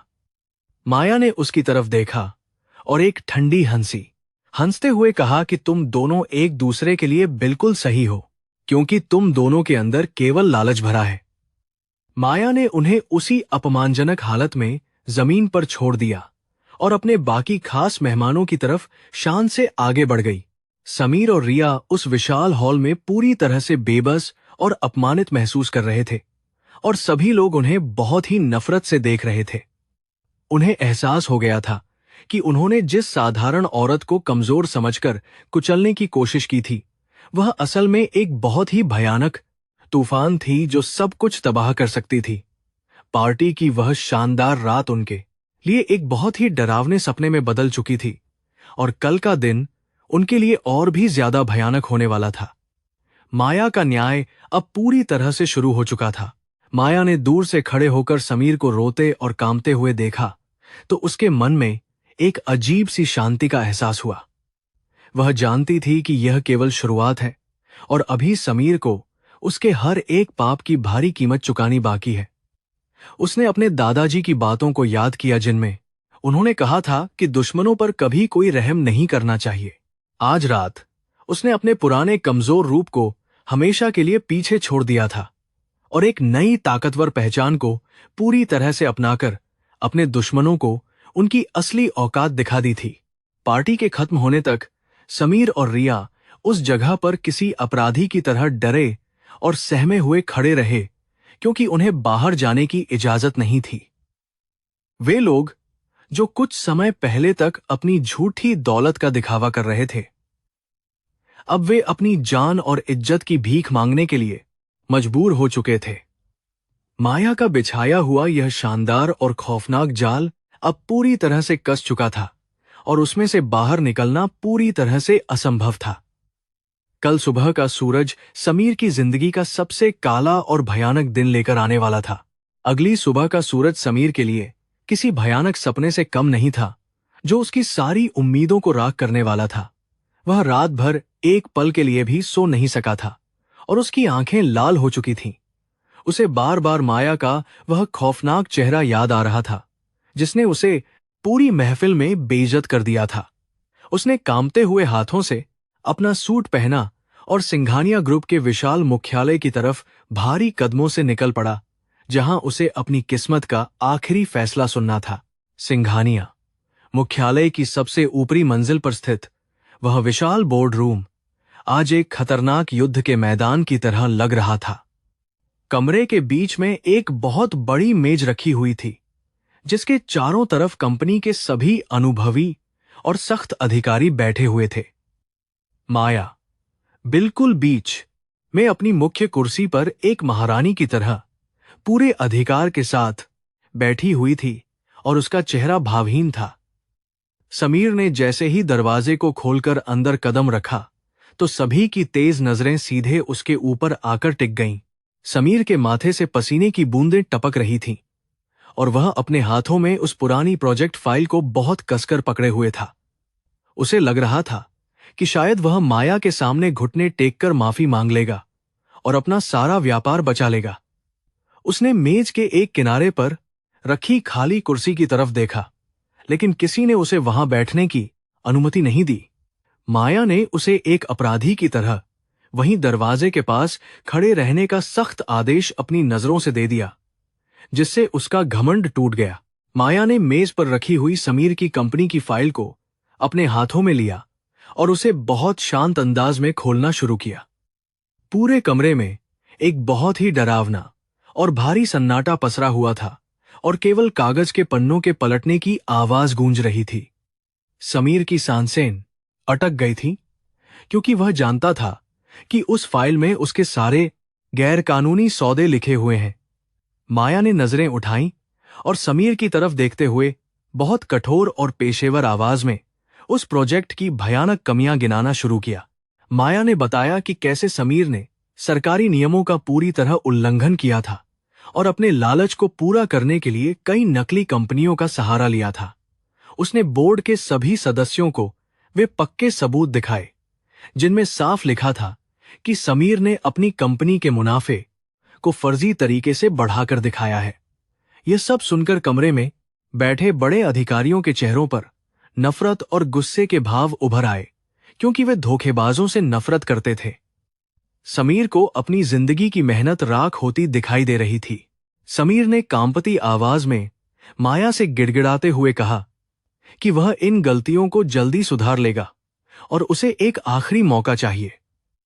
उसने बोर्ड सदस्यों की तरफ हाथ जोड़कर देखा और कहा कि उसका व्यापार इस कंपनी पर निर्भर है और यह अनुबंध रद्द हुआ तो वह सड़क पर आ जाएगा। उसकी झूठी बातों का किसी इंसान पर कोई असर नहीं हो रहा था, क्योंकि वे सब असलियत जान चुके थे। माया ने ठंडी मुस्कान दी और हाथों को मेज पर मजबूती से रख दिया। माया ने कड़क आवाज में जवाब दिया कि सिंघानिया ग्रुप कभी ऐसे धोखेबाज लोगों के साथ काम नहीं करता जो अपने फायदे के लिए किसी को धोखा दे सकते हैं। उसने समीर को याद दिलाया कि कैसे उसने अपने घमंड में अंधे होकर अपनी पत्नी को निकाल दिया था, जिसने हर समय उसका साथ दिया था। माया के इन सीधे और तीखे शब्दों ने समीर के दिल को अंदर तक छलनी कर दिया था और उसके पास बचाव में कहने के लिए एक भी शब्द नहीं बचा था। वह पूरी तरह हार चुका था। कमरे में बैठे एक पुराने बोर्ड सदस्य ने अपनी जगह से खड़े होकर समीर की तरफ गुस्से से देखा और उसे तुरंत वहां से चले जाने का आदेश दिया। उन्होंने कहा कि तुम्हारी वजह से हमारी कंपनी का नाम खराब हो सकता था और हम तुम्हें इसके लिए अदालत में भी घसीट सकते हैं ताकि तुम्हें पूरी सजा मिल सके। समीर यह सुनकर बहुत ज्यादा डर गया, क्योंकि उसे अब केवल अपनी कंपनी के डूबने का ही नहीं बल्कि जेल जाने का भी भयानक डर सताने लगा था। उसका शरीर सूखे पत्ते की तरह कांप रहा था। माया ने अपने हाथ में पकड़ी हुई उस जीवन रक्षक अनुबंध की फाइल को एक बार फिर से ऊपर उठाया, जिसे देखकर समीर की आंखों में एक कमजोर उम्मीद जाग उठी थी। उसे लगा कि शायद माया को उस पर थोड़ी दया आ जाएगी और वह उसके डूबते व्यापार को बचा लेगी। लेकिन माया ने उसकी आंखों में सीधा देखते हुए उस पूरे अनुबंध को अपने हाथों से बीच में से फाड़ दिया और उसके टुकड़ों को हवा में उड़ा दिया। कागज के वे टुकड़े समीर के टूटे घमंड की तरह पूरे फर्श पर बिखर गए। समीर ने उन फटे हुए पन्नों को जमीन पर गिरते हुए देखा और वह अपने घुटनों के बल फर्श पर गिर पड़ा। उसने अपने दोनों हाथों से अपना सिर पकड़ लिया और जोर जोर से रोने लगा, क्योंकि उसकी जिंदगी का आखिरी सहारा भी अब खत्म हो चुका था। उसने माया के पैरों की तरफ हाथ बढ़ाते हुए कहा कि मुझे माफ कर दो, मैं अपनी गलतियों को मानता हूं और तुम्हारे बिना कुछ नहीं हूं। लेकिन माया ने अपने कदम पीछे हटा लिए और उसे नफरत भरी नजरों से देखा, जैसे वह कोई गंदा कीड़ा हो। कमरे के दरवाजे पर खड़े विक्रम ने तुरंत आगे बढ़कर समीर को कॉलर से सख्ती के साथ पकड़ा और उसे जमीन से ऊपर उठा लिया। माया ने विक्रम को इशारा किया कि इस धोखेबाज इंसान को तुरंत इस शानदार इमारत से बाहर फेंक दिया जाए। विक्रम ने समीर को धक्के मारते हुए कमरे से बाहर निकालना शुरू कर दिया और समीर लगातार रोते हुए माया से अपने झूठे प्यार की दुहाई देता रहा, जिसका कोई मतलब नहीं था। बोर्ड रूम का भारी दरवाजा एक जोरदार आवाज के साथ हमेशा के लिए बंद हो गया और सन्नाटा छा गया। समीर को मुख्यालय की भव्य सीढ़ियों से नीचे उतारते समय वहां मौजूद सारे कर्मचारी और सुरक्षा गार्ड उसे नफरत भरी नजरों से घूर रहे थे। जो इंसान कल तक खुद को शहर का घमंडी व्यापारी समझता था, वह आज एक भिखारी की तरह धक्के खाकर बाहर निकाला जा रहा था। जब उसे मुख्य दरवाजे से बाहर सड़क पर फेंका गया तो वह धूल और मिट्टी में सन गया और उसके महंगे कपड़े बुरी तरह फट गए।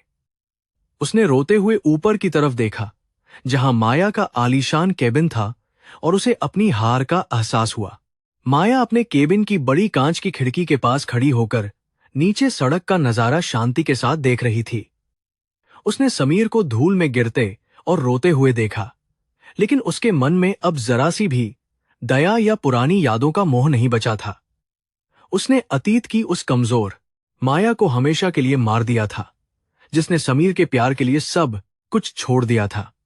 आज वह एक ताकतवर और आजाद महिला बन चुकी थी, जिसने अपने सम्मान की रक्षा के लिए शानदार जीत हासिल की थी।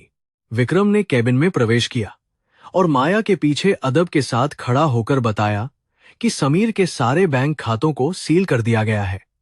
उसने यह जानकारी दी कि समीर की कंपनी के सारे बड़े निवेशक अपना पैसा निकाल चुके हैं और वह कंपनी अब दोबारा खड़ी नहीं हो सकती। माया ने बिना पलटे हुए गहरी सांस ली और कहा कि अब समीर को उसकी लालची प्रेमिका रिया की असली सच्चाई का सामना करना पड़ेगा। माया जानती थी कि जब दौलत खत्म होती है तो झूठे रिश्ते बहुत जल्दी टूट जाते हैं। समीर लड़खड़ाते हुए अपने आलीशान घर पहुंचा, जिसकी नीलामी का नोटिस दरवाजे पर चिपका हुआ था। उसने दरवाजा खोला और अंदर की तरफ भागा ताकि वह अपनी तिजोरी में रखे कुछ बचे कीमती जेवर और पैसे निकालकर इस शहर से दूर भाग सके। लेकिन जब वह बेडरूम में पहुंचा तो उसने देखा कि तिजोरी पूरी तरह खाली पड़ी है और रिया बड़े सूटकेस में सारा सामान भरकर वहां से भागने की तैयारी कर रही है। समीर उसे इस तरह धोखा देते हुए देखकर पूरी तरह पागल और बेकाबू हो गया था और जोर से चिल्लाया। समीर ने आगे बढ़कर रिया का हाथ जोर से पकड़ लिया और गुस्से में पूछा कि तुम पैसा और जेवर लेकर मुझे इस हालत में छोड़कर कहां जा रही हो। रिया ने झटके से अपना हाथ छुड़ाया और नफरत भरी हंसी हंसते हुए कहा कि मैं एक कंगाल और बर्बाद इंसान के साथ अपनी जिंदगी खराब नहीं कर सकती। उसने ताना मारते हुए कहा कि तुम तो अपनी अमीर पत्नी को भी नहीं पहचान सके, तो मैं तुम्हारे जैसे बेवकूफ के साथ कैसे रह सकती हूं। रिया के ये शब्द समीर के लिए जहरीले खंजर जैसे थे। समीर ने रिया को रोकने की कोशिश की, लेकिन रिया ने उसे जोरदार धक्का दिया, जिससे वह जमीन पर गिर पड़ा और उसका सिर बिस्तर के किनारे से टकरा गया। रिया अपना सारा कीमती सामान लेकर घमंड के साथ उस घर से बाहर निकल गई और उसने पीछे मुड़कर एक बार भी समीर की तरफ नहीं देखा। समीर खून से लथपथ अपने सूने कमरे में अकेला पड़ा हुआ था और उसे उस रात की याद आ रही थी जब उसने माया को घर से निकाल दिया था। आज किस्मत ने उसके साथ बिल्कुल वही खेल खेला था।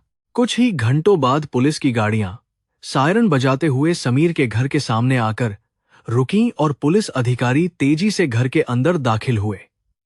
उन्हें समीर के खिलाफ धोखाधड़ी और बैंक के करोड़ों रुपये हड़पने का पक्का सबूत मिल चुका था, जो सिंघानिया ग्रुप के वकीलों ने उन्हें सौंपा था। पुलिस ने समीर को जमीन से उठाया और उसके हाथों में लोहे की हथकड़ियां पहना दी, जो उसकी झूठी और घमंडी जिंदगी का भयानक सच था।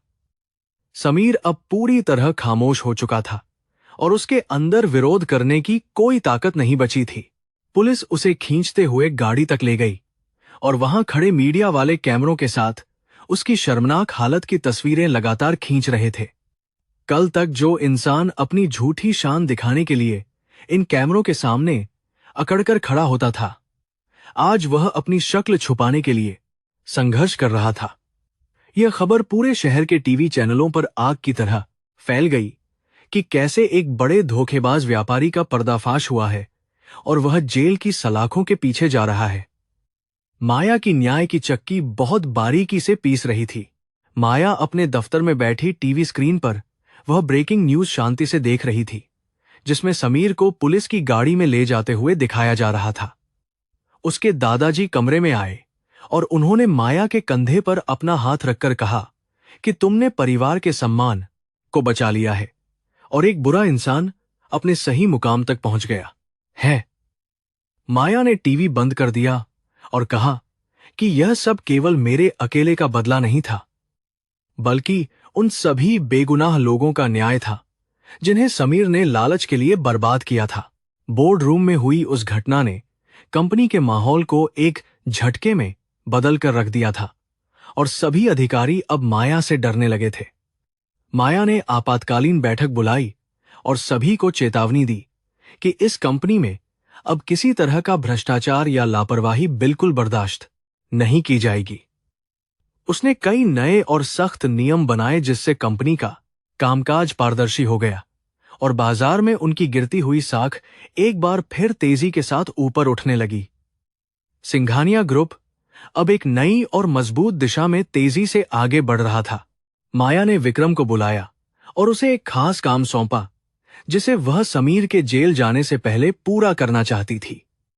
उसने विक्रम से कहा कि समीर की बर्बाद हो चुकी कंपनी अब कौड़ियों के भाव बिकने वाली है, इसलिए हम उसे आधिकारिक तौर पर खरीद लेंगे।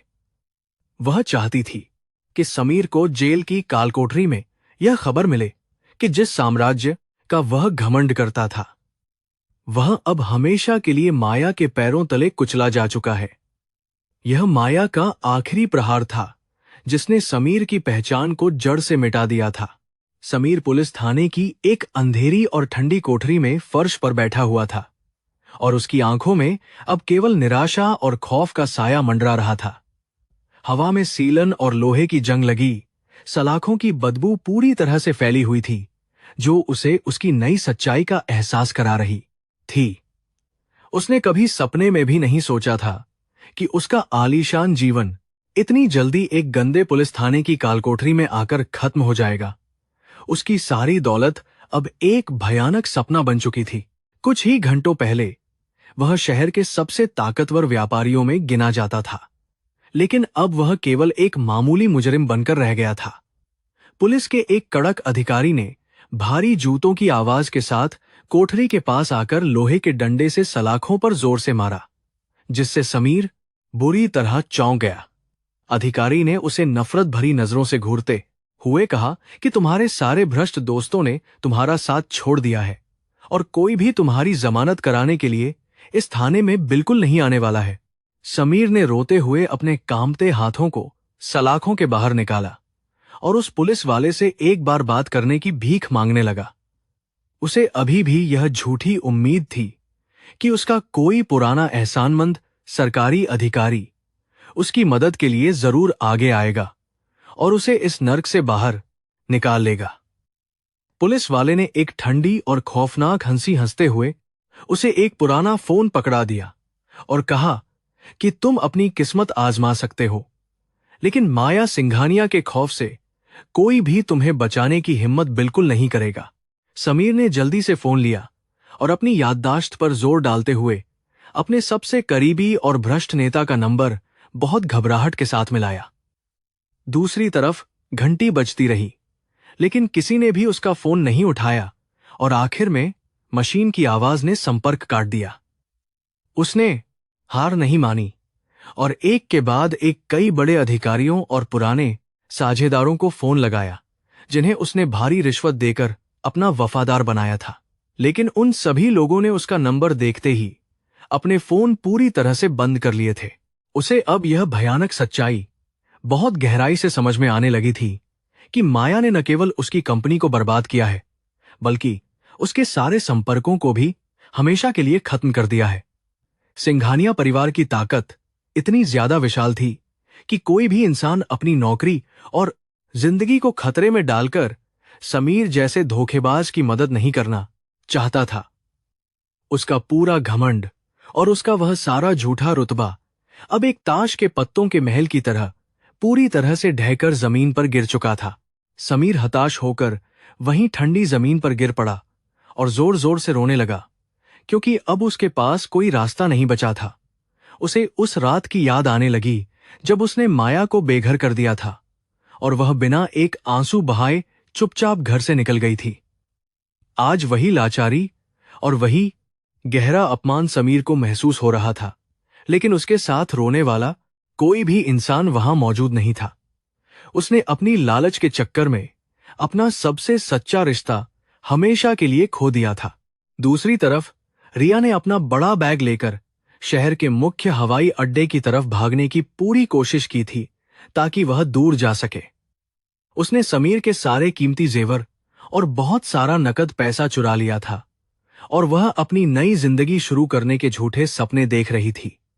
उसे लग रहा था कि वह माया और समीर की इस भयानक लड़ाई से बहुत चालाकी के साथ बचकर निकल जाएगी, लेकिन वह यह नहीं जानती थी कि माया के खतरनाक जासूस उसके हर एक कदम पर अपनी कड़ी नजर रखे हुए थे। जैसे ही रिया ने हवाई अड्डे के अंदर प्रवेश किया और अपनी यात्रा जांच कराने के लिए आगे की तरफ बढ़ी, तो दो सादे कपड़ों वाले पुलिस अधिकारी उसके सामने आ गए। उन्होंने रिया का रास्ता रोक लिया और बहुत सख्ती के साथ उसे अपना बड़ा बैग खोलने का कड़ा आदेश दिया, जिससे रिया के चेहरे का रंग पूरी तरह से उड़ गया। उसने भागने की कोशिश की, लेकिन पुलिस वालों ने उसे वहीं जमीन पर गिराकर उसके हाथों में हथकड़ी पहना दी। उसका सारा घमंड और चोरी का पैसा धरा रह गया। पुलिस अधिकारियों ने बैग खोला तो उसमें से समीर के चुराए हुए सारे महंगे गहने और विदेशी मुद्रा के कई सारे बंडल बाहर निकलकर गिर पड़े। रिया जोर जोर से रोते हुए चिल्लाने लगी कि यह उसका अपना निजी सामान है, लेकिन किसी ने भी उसकी झूठी बातों पर जरा सा भी विश्वास नहीं किया। उसे घसीटते हुए उसी पुलिस थाने की तरफ ले जाया गया, जहां कुछ घंटे पहले उसके प्रेमी समीर को एक अंधेरी कालकोठरी में बंद कर दिया गया था। दोनों लालची लोगों का अंत एक ही दर्दनाक जगह पर होने वाला था। माया अपने विशाल दफ्तर में बैठी हुई बहुत ही शांति के साथ अपनी चाय का आनंद ले रही थी जब विक्रम ने उसे रिया की गिरफ्तारी की शानदार खबर दी। विक्रम ने बताया कि रिया को चोरी और भारी धोखाधड़ी के आरोप में पुलिस ने हिरासत में ले लिया है और अब वह लंबे समय तक बाहर नहीं आ पाएगी। माया के चेहरे पर एक बहुत ही संतोषजनक मुस्कान उभर आई, क्योंकि उसने उन दोनों अपराधियों को उनकी असली जगह पर पहुंचा दिया था। उसका न्याय पूरी तरह से बेदाग और बहुत ही ज्यादा प्रभावशाली साबित हो रहा था। माया ने विक्रम को एक और बहुत ही महत्वपूर्ण आदेश दिया कि वह समीर की कंपनी के मुख्यालय पर जाकर आधिकारिक रूप से सिंघानिया परिवार का बड़ा नामपट लगा दे। वह चाहती थी कि पूरे शहर को यह बात अच्छी तरह से मालूम हो जाए कि जो भी सिंघानिया परिवार से पंगा लेगा उसका नामो निशान हमेशा के लिए मिटा दिया जाएगा। विक्रम ने तुरंत अपनी मालकिन के आदेश का पालन किया और अपनी पूरी टीम के साथ समीर के दफ्तर की तरफ तेजी से निकल पड़ा। माया का साम्राज्य अब और भी ज्यादा शक्तिशाली हो चुका था।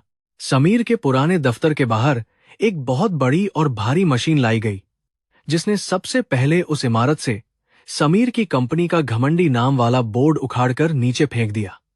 वह बोर्ड जमीन पर गिरकर कई टुकड़ों में टूट गया, जो समीर के टूटे हुए सपनों और उसके बर्बाद हुए जीवन का बहुत ही साफ और सीधा प्रतीक था। उसकी जगह पर सिंघानिया ग्रुप का एक बहुत ही शानदार और चमकता हुआ नया नामपट पूरे अधिकार और शान के साथ लगा दिया गया। यह नजारा देखने के लिए सड़क पर बहुत भारी भीड़ जमा हो गई थी। जेल के अंदर समीर अपनी ठंडी कोठरी में बैठा हुआ था। तभी एक पुलिस वाले ने उसे आवाज देकर बाहर निकाला और पूछताछ वाले एक बड़े कमरे में ले गया। वहां पहुंचने पर समीर ने देखा कि रिया को भी हथकड़ी पहनाकर एक कुर्सी पर बहुत ही बेबसी के साथ बैठाया गया है और उसके सारे महंगे कपड़े धूल में सने हुए हैं। समीर को देखते ही रिया गुस्से से पागल हो गई और जोर जोर से गालियां देने लगी कि समीर की वजह से ही उसका यह भयानक हाल हुआ है। दोनों एक दूसरे पर दोष मढ़ने लगे। समीर ने भी रिया को झूठी और धोखेबाज औरत कहते हुए पुलिस वालों के सामने बहुत जोर से चिल्लाना शुरू कर दिया कि उसने ही सारे पैसे चुराकर भागने की कोशिश की थी।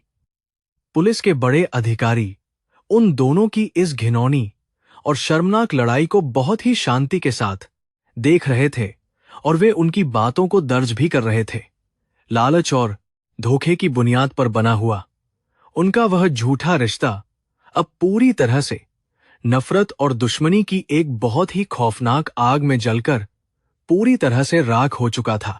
उन दोनों को यह बात बहुत अच्छी तरह से समझ में आ गई थी कि अब उन्हें कोई भी चालाकी या झूठ इस भयानक सजा से बिल्कुल भी नहीं बचा सकता है। माया ने उनके खिलाफ जो मजबूत कानूनी जाल बिछाया था, उसमें से बाहर निकलने का कोई भी छोटा सा रास्ता मौजूद नहीं था और वे पूरी तरह से बेबस हो चुके थे। समीर रोते हुए अपने घुटनों पर गिर गया और उसने पुलिस वालों से कहा कि वह अपने सारे गुनाह कबूल करने के लिए तैयार है, बस उसे माया से एक बार माफी मांगने का मौका दिया जाए। लेकिन पुलिस अधिकारी ने बहुत ही कड़क और ठंडी आवाज में जवाब दिया कि सिंघानिया परिवार की मालकिन के पास तुम्हारे जैसे मुजरिमों से मिलने के लिए कोई भी फालतू समय नहीं है। उन्होंने समीर को बताया कि उसकी कंपनी को आधिकारिक तौर पर नीलाम कर दिया गया है और अब वह पूरी तरह से एक कंगाल और सड़क छाप इंसान बन चुका है। यह भयानक खबर सुनते ही समीर के दिल की धड़कन रुक सी गई और उसे लगा जैसे किसी ने उसके सीने में एक बहुत ही बड़ा और जहरीला खंजर गहराई तक उतार दिया हो। समीर को वापस उसी अंधेरी और बदबूदार कोठरी में धकेल दिया गया, जहां उसे अब अपनी बाकी की पूरी जिंदगी एक कैदी के रूप में बहुत ही दर्द के साथ बितानी थी। वह लोहे की ठंडी सलाखों से अपना सिर टकराते हुए जोर जोर से रोने लगा और उसकी चीखें उस खाली पुलिस थाने की दीवारों से टकराकर वापस लौट रही थीं। उसे अपनी हर एक गलती, अपनी हर एक गंदी साजिश और माया के साथ किए गए उस भयानक अन्याय का बहुत ही गहरा पछतावा हो रहा था। लेकिन अब समय पूरी तरह से उसके हाथ से निकल चुका था। शाम के समय जब सूरज ढल रहा था तो माया अपने दादाजी के साथ हवेली के बहुत ही खूबसूरत और शांत बगीचे में टहल रही थी और चाय पी रही थी। दादाजी ने मुस्कुराते हुए माया से कहा कि तुमने बहुत ही शानदार तरीके से अपने दुश्मनों को उनकी सही जगह दिखाई है और मुझे तुम पर बहुत ज्यादा गर्व महसूस हो रहा है। माया ने धीरे से मुस्कुराकर जवाब दिया कि न्याय हमेशा अपना रास्ता खुद खोज लेता है और जो लोग दूसरों को बर्बाद करते हैं वे एक दिन खुद अपनी खोदी हुई गहरी खाई में जरूर गिरते हैं। माया ने आसमान की तरफ देखा, जहां कुछ पंछी अपनी आजादी का पूरा आनंद लेते हुए ऊंचे और खुले आसमान में बिना किसी डर के उड़ रहे थे। उसने महसूस किया कि पिछले 3 सालों में जो घुटन और दर्द उसने समीर के घर में सहा था, वह अब हमेशा के लिए खत्म हो चुका है और वह पूरी तरह से आजाद है। उसका मन अब बिल्कुल शांत था और उसके अंदर से बदले की वह भयानक आग पूरी तरह से बुझ चुकी थी। उसने एक गहरी सांस ली और अपने आने वाले शानदार भविष्य के बारे में सोचने लगी। सिंघानिया समूह ने माया के कुशल और बहुत ही बेहतरीन नेतृत्व में एक बार फिर से बाजार में अपना पूरा दबदबा बहुत ही मजबूती के साथ कायम कर लिया था। जो लोग माया को एक कमजोर और अनुभवहीन महिला समझने की भारी भूल कर रहे थे, वे अब उसकी व्यावसायिक समझ और उसकी ताकत के सामने पूरी तरह से नतमस्तक हो चुके थे।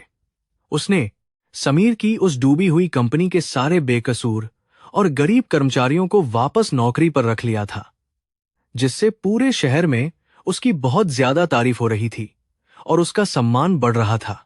माया का यह उदार फैसला यह साबित करता था कि वह समीर की तरह कोई पत्थर दिल और लालची इंसान नहीं थी, बल्कि वह एक बहुत ही सच्ची और दयालु महिला थी।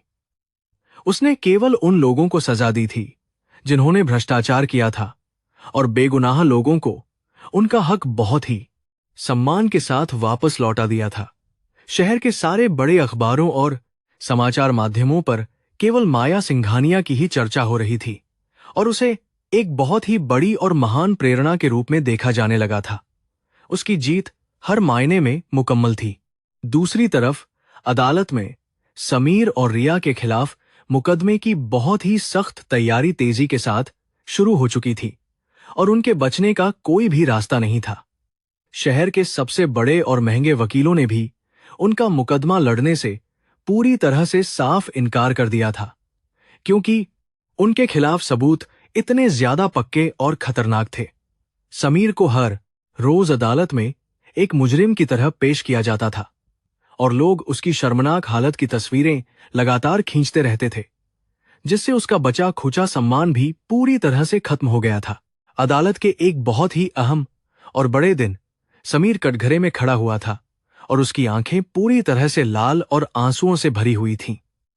उसने जज के सामने रोते हुए अपनी सारी गलतियों की माफी मांगी और कहा कि उसे एक बहुत ही झूठे और लालची भ्रम ने पूरी तरह से अंधा कर दिया था। लेकिन जज ने उसकी एक भी बात नहीं सुनी और बहुत ही कड़क आवाज में कहा कि तुमने कानून और इंसानियत दोनों का बहुत बुरा मजाक उड़ाया है, इसलिए तुम्हें किसी भी तरह की कोई भी रहम या माफी नहीं मिलेगी। रिया भी उसी अदालत में समीर के बिल्कुल बगल वाले कटघरे में खड़ी थी और वह लगातार कांप रही थी, क्योंकि उसे जेल जाने का बहुत भयानक डर सता रहा था। जज ने रिया को भी धोखाधड़ी और चोरी का बराबर का दोषी माना और उसे भी समीर के साथ एक बहुत ही लंबी और कड़ी सजा सुनाने का सख्त फैसला किया। दोनों अपराधियों को जब हथकड़ी लगाकर अदालत से बाहर ले जाया जा रहा था, तो वहां मौजूद सारे लोगों ने उन पर नफरत भरी आवाजें कसीं और उन्हें उनके किए की बहुत ही सही सजा मिलने पर खुशी जताई। समीर ने अदालत की गाड़ी में बैठने से पहले एक आखिरी बार पीछे मुड़कर देखा। शायद उसे लग रहा था कि माया वहां मौजूद होगी और वह उसे देख सकेगा, लेकिन वहां दूर दूर तक माया का कोई भी नामोनिशान नहीं था, क्योंकि वह अब इन छोटे लोगों की जिंदगी से बहुत आगे निकल चुकी थी।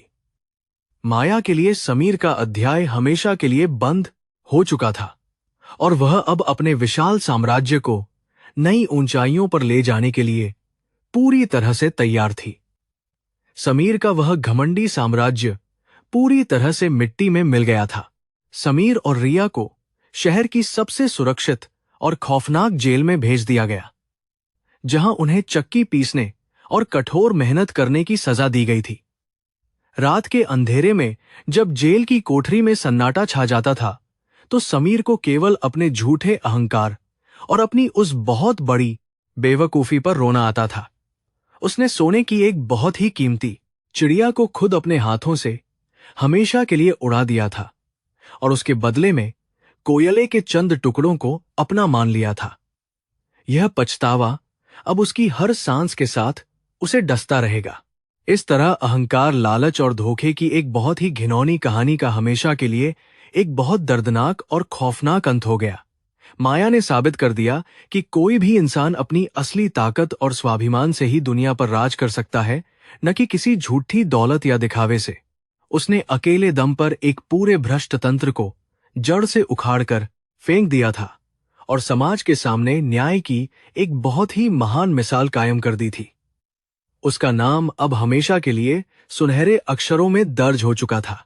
अदालत का वह विशाल और गंभीर कमरा पूरी तरह से लोगों की भारी भीड़ से खचाखच भरा हुआ था और वहां एक अजीब सा तनावपूर्ण सन्नाटा पसरा था। सामने एक बहुत ही ऊंचे मंच पर शहर के सबसे सख्त और ईमानदार जज अपनी कुर्सी पर बहुत ही गंभीर मुद्रा में बैठे हुए सारे कागजात देख रहे थे। समीर और रिया दोनों को मोटे लोहे की जंजीरों में जकड़कर एक अपराधी की तरह कटघरे के बिल्कुल बीचों बीच बहुत ही अपमानजनक हालत में खड़ा किया गया था। सिंघानिया ग्रुप के सबसे तेज और बेहतरीन वकीलों ने एक एक करके समीर के सारे काले कारनामों और उसके भयानक भ्रष्टाचार के पक्के सबूत अदालत के सामने रखे। उन्होंने बहुत ही विस्तार से यह साबित कर दिया कि कैसे समीर ने अपनी झूठी कंपनी बनाकर मासूम लोगों का पैसा बहुत ही चालाकी से लूटा और उन्हें धोखा दिया। जज इन सारे पक्के सबूतों को देखकर बहुत ज्यादा गुस्से में आ गए और उन्होंने समीर को बहुत ही कठोर और नफरत भरी नजरों से एक बार घूरा। समीर का पूरा शरीर किसी सूखे पत्ते की तरह बहुत ही बुरी तरह से कांप रहा था और उसके चेहरे का सारा रंग पूरी तरह से सफेद पड़ चुका था। वह बार बार अपने सूखे हुए होठों पर जीभ फेर रहा था और उसकी लाल हो चुकी आंखों से लगातार पश्चाताप और भयानक डर के आंसू तेजी से बह रहे थे। उसे अब इस बात का बहुत गहरा एहसास हो चुका था कि उसकी लालची और घमंडी जिंदगी का अंतिम और सबसे भयानक फैसला अब बिल्कुल करीब है। रिया भी समीर के बिल्कुल बगल में सिर झुकाकर रो रही थी और वह लगातार जज से रहम की भीख मांगते हुए कह रही थी कि उसे समीर ने फंसाया है। लेकिन वकीलों ने सीसीटीवी फुटेज और बैंक के कई सारे ऐसे पक्के दस्तावेज पेश कर दिए जिनमें रिया को बहुत ही चालाकी से सारे पैसे चुराते हुए साफ साफ देखा जा सकता था। रिया के झूठ का पर्दाफाश होते ही अदालत में मौजूद सभी लोगों ने उसे बहुत ही ज्यादा घृणा और नफरत भरी नजरों से देखा। जज ने अपनी लकड़ी की हथौड़ी को बहुत जोर से मेज पर मारा और पूरे अदालत कक्ष में एक बार फिर से भारी खामोशी छा गई जो डराने वाली थी। उन्होंने बहुत ही कड़क और तेज आवाज में अपना अंतिम फैसला सुनाते हुए कहा कि समीर और रिया दोनों समाज के लिए एक बहुत ही बड़ा और खतरनाक कलंक बन चुके हैं। उन दोनों ने अपने निजी और बहुत ज्यादा लालची फायदों के लिए न केवल लोगों का पैसा लूटा बल्कि मानवीय रिश्तों का भी भयानक कत्ल किया है। अदालत ने समीर को धोखाधड़ी, जालसाजी और बहुत बड़े स्तर पर आर्थिक अपराध करने के लिए 20 साल की बेहद कठोर और दर्दनाक कारावास की सख्त सजा पूरे अधिकार से सुनाई। इसके साथ ही जज ने यह भी आदेश दिया कि समीर की जो भी थोड़ी बहुत संपत्ति बची है उसे तुरंत नीलाम करके सारे मासूम निवेशकों का पैसा उनको वापस लौटा दिया जाए। रिया को भी चोरी और साजिश रचने के भयानक जुर्म में पूरे 15 साल की लंबी और बहुत कड़ी सजा सुनाई गई थी। यह फैसला सुनते ही समीर अपनी जगह पर ही जोर जोर से चिल्लाने लगा और अपने सिर को लोहे के कटघरे से बहुत बुरी तरह से टकराकर पीटने लगा। उसे अब समझ में आ गया था कि उसकी जिंदगी हमेशा के लिए उस काली और बहुत ही भयानक कोठरी में सड़ने के लिए पूरी तरह से तय हो चुकी है। पुलिस वाले तुरंत आगे बढ़े और उन्होंने उन दोनों मुजरिमों को नामेरी बहुत ही सख्ती के साथ घसीटते हुए उस बड़े अदालत कक्ष से बाहर निकाल दिया। बाहर मीडिया के हजारों कैमरे और बहुत सारे रिपोर्टर उनका बेसब्री से इंतजार कर रहे थे और उन्होंने समीर की उस रोती हुई शर्मनाक हालत की अनगिनत तस्वीरें खींचनी शुरू कर दी। कल तक जो समीर अपने झूठे घमंड में लोगों को कीड़े मकोड़े समझता था, आज वह खुद पूरी दुनिया के सामने एक बहुत ही गंदे और घिनौने कीड़े की तरह जलील हो रहा था। ये उसके उस भयानक कर्मों का फल था जो उसने अपनी पत्नी को निकालते समय बहुत निर्दयता से किए थे।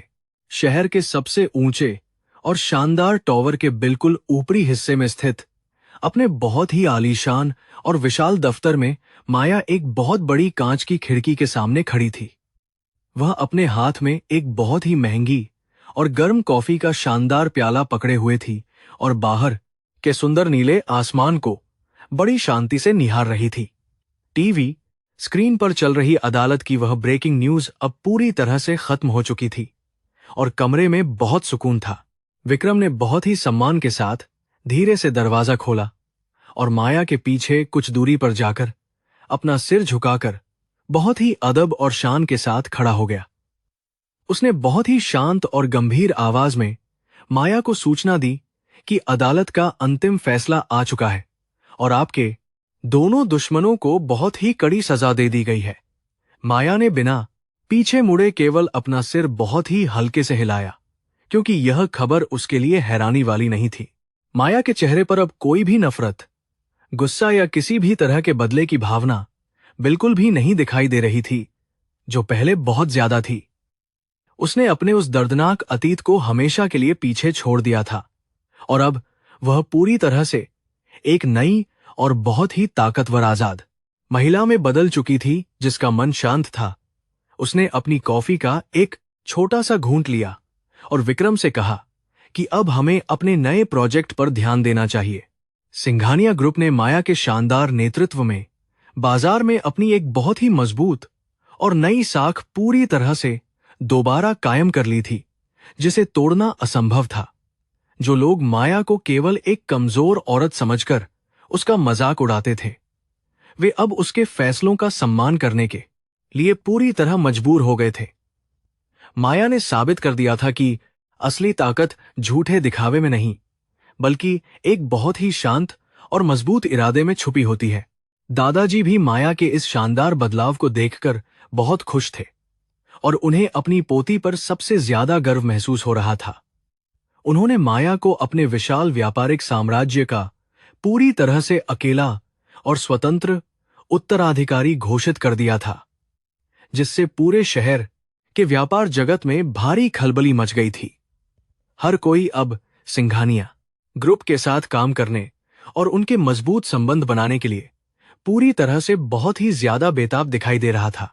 माया ने अपने नए अधिकारों का इस्तेमाल करते हुए सबसे पहले उन सभी मासूम कर्मचारियों को अपनी कंपनी में वापस बुला लिया, जिन्हें समीर ने बेरहमी से निकाल दिया था। उसने समीर की बर्बाद हो चुकी कंपनी को खरीदकर उसे एक नए और शानदार रूप में दोबारा खड़ा करने का बहुत ही नेक फैसला लिया था। इस फैसले ने शहर के सभी गरीब मजदूरों और आम लोगों के दिलों में माया के लिए बहुत ही ज्यादा प्यार और भारी सम्मान पूरी तरह से भर दिया। जेल की उस अंधेरी और खौफनाक कालकोठरी में समीर को हर दिन बहुत भारी पत्थर तोड़ने और चक्की पीसने का दर्दनाक और थका देने वाला काम करना पड़ता था। जब वह रात को अपनी उस गंदी और सीलन भरी कोठरी में अकेला बैठता था, तो उसे अपने आलीशान जीवन की याद आती थी, जिसे उसने खुद बर्बाद किया था। उसे अब एक एक रोटी के लिए बहुत बुरी तरह से तरसना पड़ रहा था और यही उसके भयानक लालच की सबसे असली सजा थी। रिया का हाल भी महिलाओं वाली जेल में बहुत ही ज्यादा बुरा और दर्दनाक हो चुका था, जहां उसे अन्य कैदियों के साथ बर्तन धोने और सफाई करने का काम दिया गया था। उसके सारे घमंड और झूठी खूबसूरती पूरी तरह से खत्म हो चुकी थी और उसके हाथों में बहुत बड़े छाले पड़ गए थे, जो उसे हर समय दर्द देते रहते थे। वह हर रात रोती थी और अपनी उस भयानक लालची सोच को लगातार कोसती रहती थी, जिसने उसे नर्क में धकेला था। कुछ महीनों के बाद शहर में एक बहुत ही भव्य और बड़े अनाथालय का शानदार उद्घाटन किया गया, जिसे पूरी तरह से माया ने अपने निजी पैसों से बहुत खूबसूरती के साथ बनवाया था। इस अनाथालय में उन सारे बच्चों को सुरक्षित घर दिया गया जो सड़कों पर अपनी जिंदगी बिताने के लिए मजबूर थे और जिनका कोई भी सहारा बिल्कुल नहीं था। माया ने उस अनाथालय का नाम अपनी मां की याद में बहुत प्यार और सम्मान के साथ रखा था, जो उसे सुकून देता था। उद्घाटन के उस सुंदर और खुशी भरे मौके पर माया एक बहुत ही साधारण लेकिन शानदार सफेद रंग की साड़ी पहनकर वहां आई थी, जिसमें वह एक शांत देवी लग रही थी। वहां मौजूद सभी छोटे बच्चों ने दौड़कर माया को प्यार से चारों तरफ से घेर लिया और उसके हाथों को पकड़कर खुशी से झूमने लगे, जिससे माया की आंखों में भी आंसू आ गए। यह प्यार और सच्चा सम्मान किसी भी झूठी दौलत से बहुत ज्यादा कीमती और अनमोल खजाना था। माया ने माइक हाथ में लिया और वहां मौजूद सभी लोगों से बहुत मीठी और गंभीर आवाज में कहा कि असली खुशी दूसरों को दर्द देने में नहीं बल्कि बेसहारा लोगों की मदद करने में छुपी होती है। उसने कहा कि मैंने अपनी जिंदगी में बहुत करीब से धोखा और गहरा दर्द देखा है, इसलिए मैं यह अच्छी तरह जानती हूं कि इंसान को सही मायने में किस चीज की जरूरत होती है। उसकी इन सच्ची बातों ने वहां खड़े सभी लोगों के दिलों को छू लिया। शहर के सभी अखबारों ने माया की इस महान सोच और उसके द्वारा किए गए अच्छे कामों की बहुत ज्यादा तारीफ करते हुए अगले दिन कई बड़े लेख अपने मुख्य पन्नों पर छापे थे। पूरा समाज अब माया को एक महान आदर्श के रूप में देख रहा था और उन महिलाओं के लिए वह बड़ी प्रेरणा बन चुकी थी जिन्हें उनके पतियों द्वारा सताया जाता था। माया ने अपने भयानक अतीत को एक बहुत ही शानदार और मजबूत ताकत में पूरी तरह से बदल दिया था। विक्रम, जो शुरू से ही माया का सबसे वफादार और खास अंगरक्षक रहा था, अब उसे सिंघानिया ग्रुप में सुरक्षा विभाग का मुख्य अधिकारी पूरे सम्मान के साथ बना दिया गया था। उसने माया को हमेशा एक बहन की तरह देखा था और वह उसकी सुरक्षा के लिए अपनी जान देने को भी तैयार रहता था, जो उसकी वफादारी का बहुत पक्का सबूत था। माया भी विक्रम को अपने परिवार का एक बहुत ही अभिन्न और खास हिस्सा पूरे दिल से मानती थी। एक शाम माया अपने दफ्तर से बाहर निकलकर अपनी गाड़ी की तरफ जा रही थी। तभी उसने सड़क के किनारे एक बूढ़ी औरत को बहुत ज्यादा ठंड में कांपते और भीख मांगते हुए ध्यान से देखा। माया ने तुरंत गाड़ी रुकवाई और बाहर निकलकर उस औरत के पास गई और अपने कंधों से महंगा और गर्म शॉल उतारकर उसे बहुत ही प्यार से उड़ा दिया। उस बूढ़ी औरत ने माया को ढेरों दुआएं दी और माया के चेहरे पर सुकून आ गया। यह छोटी सी घटना इस बात का बहुत ही पक्का सबूत थी कि अथाह दौलत और बहुत ज्यादा ताकत हासिल करने के बाद भी माया के अंदर का वह असली इंसान पूरी तरह जिंदा था। उसने कभी भी उस दौलत को अपने दिमाग पर हावी नहीं होने दिया था, जिसने समीर को अंधा और लालची बनाकर हमेशा के लिए एक बहुत भयानक नरक में धकेल दिया था। माया एक सच्ची और महान रानी की तरह लोगों के दिलों पर राज कर रही थी। समय अपनी बहुत ही तेज और कभी न रुकने वाली रफ्तार के साथ बहुत तेजी से आगे बढ़ता जा रहा था और माया का विशाल साम्राज्य अब पूरी दुनिया के कई बड़े देशों में फैल चुका था। उसने अपने बल पर कई सारी बहुत शानदार और नई कंपनियों की शुरुआत की थी और अपने दादाजी का पुराना सपना पूरी तरह से सच कर दिखाया था, जो उन्हें सुकून देता था। वह अब केवल उत्तराधिकारी नहीं बल्कि दुनिया की सबसे सफल नेता बन चुकी थी। सिंघानिया मेंशन के अंदर भी अब एक अजीब सी शांति और बहुत सकारात्मक ऊर्जा पूरी तरह फैली रहती थी, जो हर किसी के मन को बहुत सुकून प्रदान करती थी। वहां काम करने वाले सभी वफादार नौकर और कर्मचारी माया को अपनी एक बहुत खास देवी की तरह पूजते थे, क्योंकि वह उनका बहुत ही ज्यादा ध्यान रखती थी और उनसे प्यार करती थी। यह घर अब किसी भी तरह के झूठे अहंकार या धोखे से पूरी तरह मुक्त हो चुका था। कहानी का यह बहुत ही शानदार सफर हमें यह बहुत बड़ी और सच्ची सीख देता है कि किसी इंसान की खामोशी और शराफत को कभी भी कमजोरी समझने की भूल बिल्कुल नहीं करनी चाहिए। जो लोग दूसरों को बेबस समझकर उन पर बहुत भयानक जुल्म करते हैं, वे एक दिन खुद अपनी रची हुई गहरी खाई में हमेशा के लिए गिर जाते हैं। कर्मों का ये कठोर चक्र हमेशा अपना बहुत ही सही और पक्का हिसाब जरूर पूरा करता है। समीर और रिया आज भी अपनी उन बहुत ही खौफनाक और भयानक कालकोठरियों में अपने झूठे घमंड को याद करके बहुत ज्यादा आंसू बहाते हैं। लेकिन अब उनकी आवाज सुनने वाला कोई मौजूद नहीं है। उनकी पूरी दुनिया, जो कभी बहुत ज्यादा झूठी दौलत पर टिकी हुई थी, वह एक पल में हमेशा के लिए चकनाचूर होकर पूरी तरह बिखर चुकी थी। उन्हें अपनी एक बहुत बड़ी और भयानक गलती की सबसे भारी कीमत चुकानी ही पड़ी। इस तरह न्याय और सच्चाई की यह बहुत ही शानदार कहानी अपने एक बहुत खूबसूरत और सुकून देने वाले अंत तक पूरी तरह पहुंच जाती है, जो सबके दिलों में बस जाएगी। माया ने साधारण गृहिणी से लेकर एक सबसे ताकतवर और महान साम्राज्य की मालकिन बनने तक का जो सफर तय किया, वह बहुत ही ज्यादा प्रेरणादायक और हिम्मत देने वाला है। सत्य की हमेशा बहुत ही शानदार जीत होती है और अहंकार का हमेशा भयानक विनाश होता है।